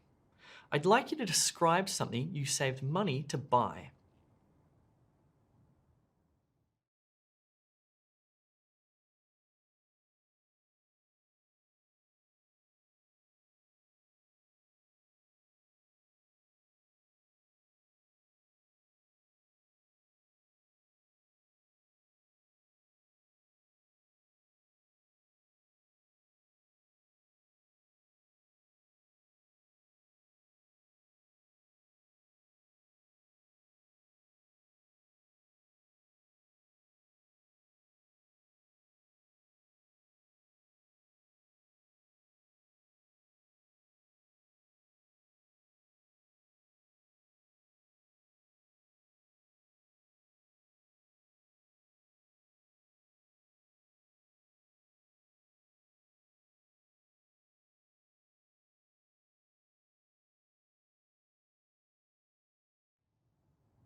I'd like you to now speak for 2 minutes on this topic. You can begin.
Okay, how did you go? It's quite tough, right? If you're a bit unsure of how you went or what to do, then I recommend checking out a range of packages on E2 Test Prep. Nearly every E2 IELTS package includes a one-on-one speaking mock test with one of our expert IELTS teachers. It's very simple to book and take.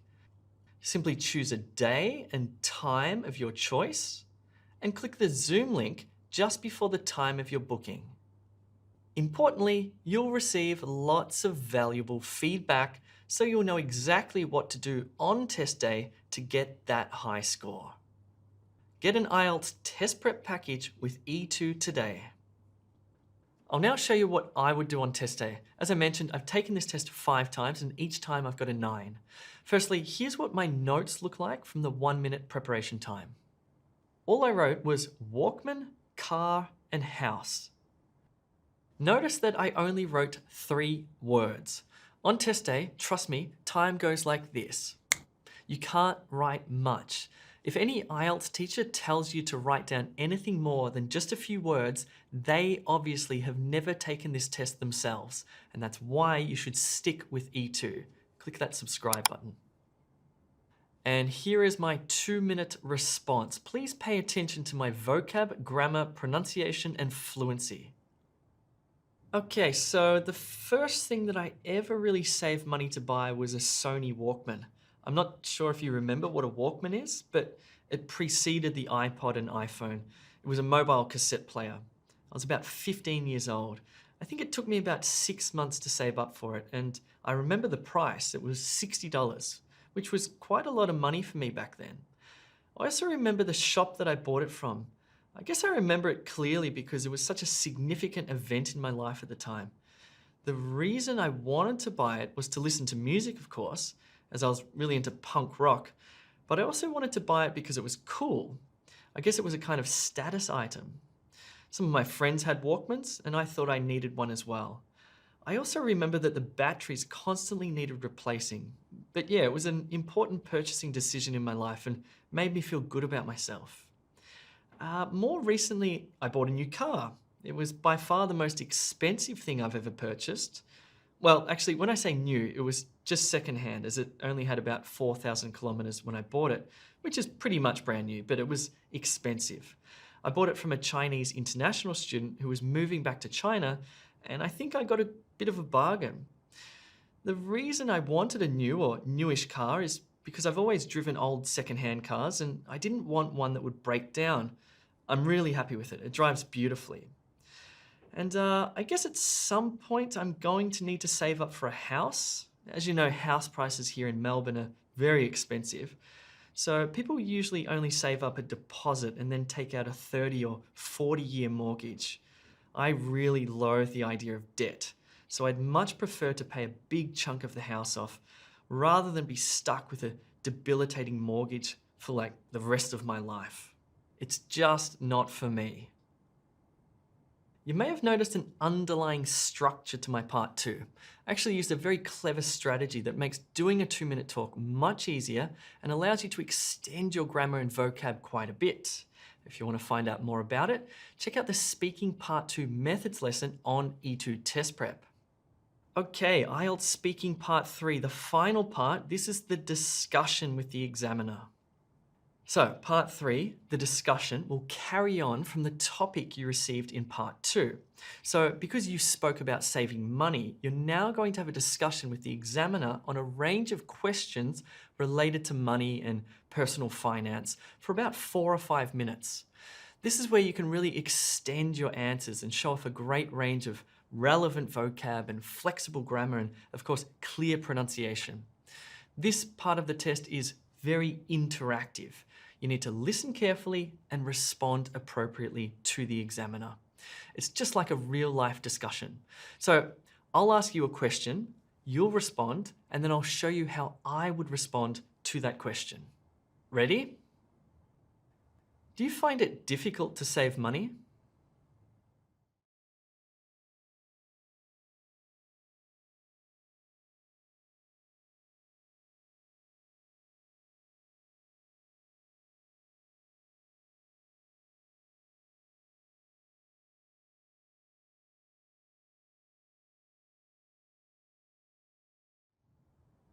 Here's the question, and here's my response. I do. I've just reached a point in my life where I get paid a decent salary, so I don't really feel like saving money. I'm enjoying spending it. Admittedly, I spend quite a bit on eating out, and I also like buying clothes online. If I cut back on those expenses, I could probably save quite a bit of money, but I'm not ready to sacrifice just yet. Maybe next year. Okay, next question. Do you think it's easier to save money now or in the past?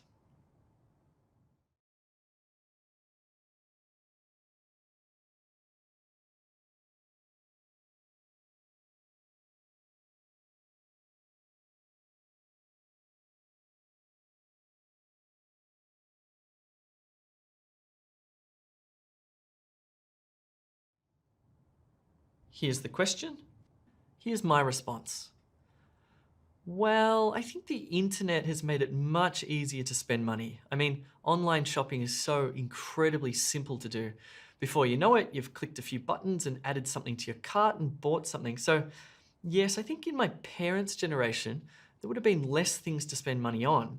Mind you, this generation is wealthier than previous generations, so maybe it's okay that we spend more money. Okay, next question. How has technology changed the way people spend money in recent times?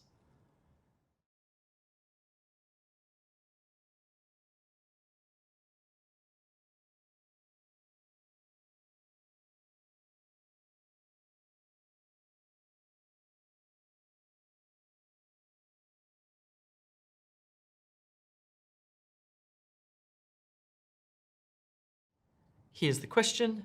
Here's my response. Well, apart from online shopping, there are all sorts of different ways to spend money. Cryptocurrency comes to mind as one, but also just different payment systems. There are credit cards, of course, but a more recent one that's popular here in Australia is Afterpay, where you buy now, pay later. Of course, you have to be careful of all the hidden fees they charge you. Okay, next question. Should school children be taught to save money?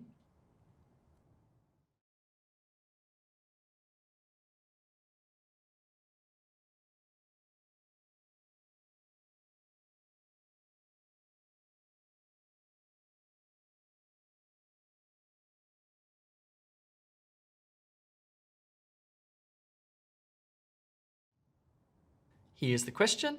Here's my response. Absolutely. I think teaching children the importance of being thrifty or managing personal finance is really important. It should be part of the school curriculum, maybe from about grade 6.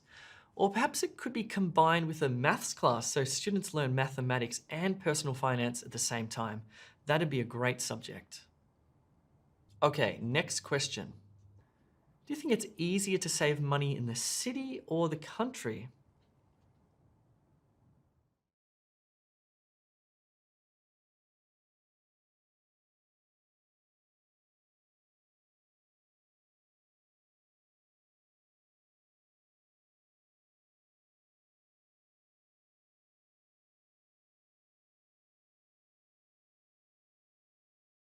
Here's the question.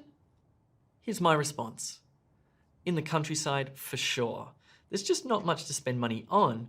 I mean, walking in the forest or swimming at the beach really doesn't cost anything, whereas doing just about anything in the city costs money. As soon as you step out of the door, you're getting out your wallet, so to speak. So yes, living in the countryside is simply cheaper. All right, next question. What are some ways to manage savings?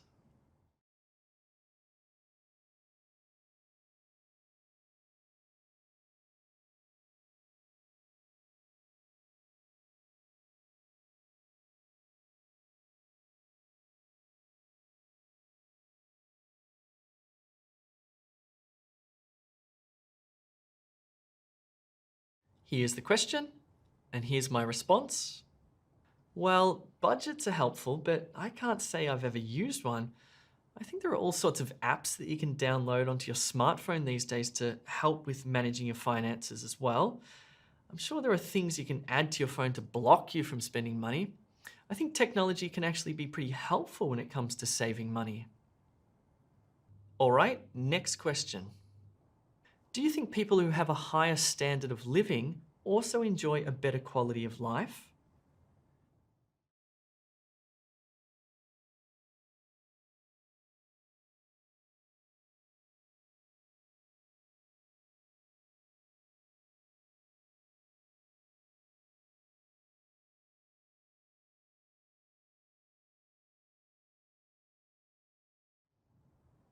Here's the question.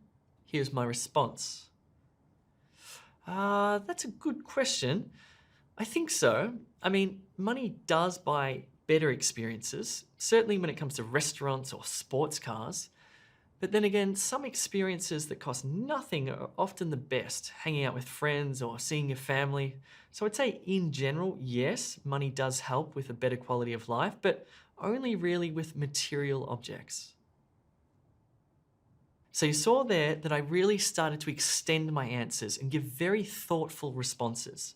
My language simply described the ideas I was having in response to the examiner's questions. Okay, well done. You've just done an Ielts speaking test and an entire Ielts test. I hope that gave you a good feel for what it's going to be like on test day. Unfortunately, on test day, I won't be there to help you. I wish I could join you. So you will need to practice on your own. All right, before we finish up, we have the most important section coming up. Next steps. Okay, well done. That was a huge challenge. You've just done a full IELTS test. If you have any questions, pop them into the comments below. And while you're there, click like, hit subscribe, and share this video with your friends on social media. All right, so throughout this video, I've talked to you about the importance of practice. On the last page of the fillable test book, you will see a little table to fill out with your mock test scores and the scores you need. It'll show you exactly what E2 package you need based on your scores. Preparing with E2 will save you time and money and give you the confidence you need leading up to and on test day. Thanks very much for watching this video. I know it was enormously long, but hopefully it was helpful. Remember to share it with your friends. My name is Jay, and I wish you the best of luck on your IELTS test.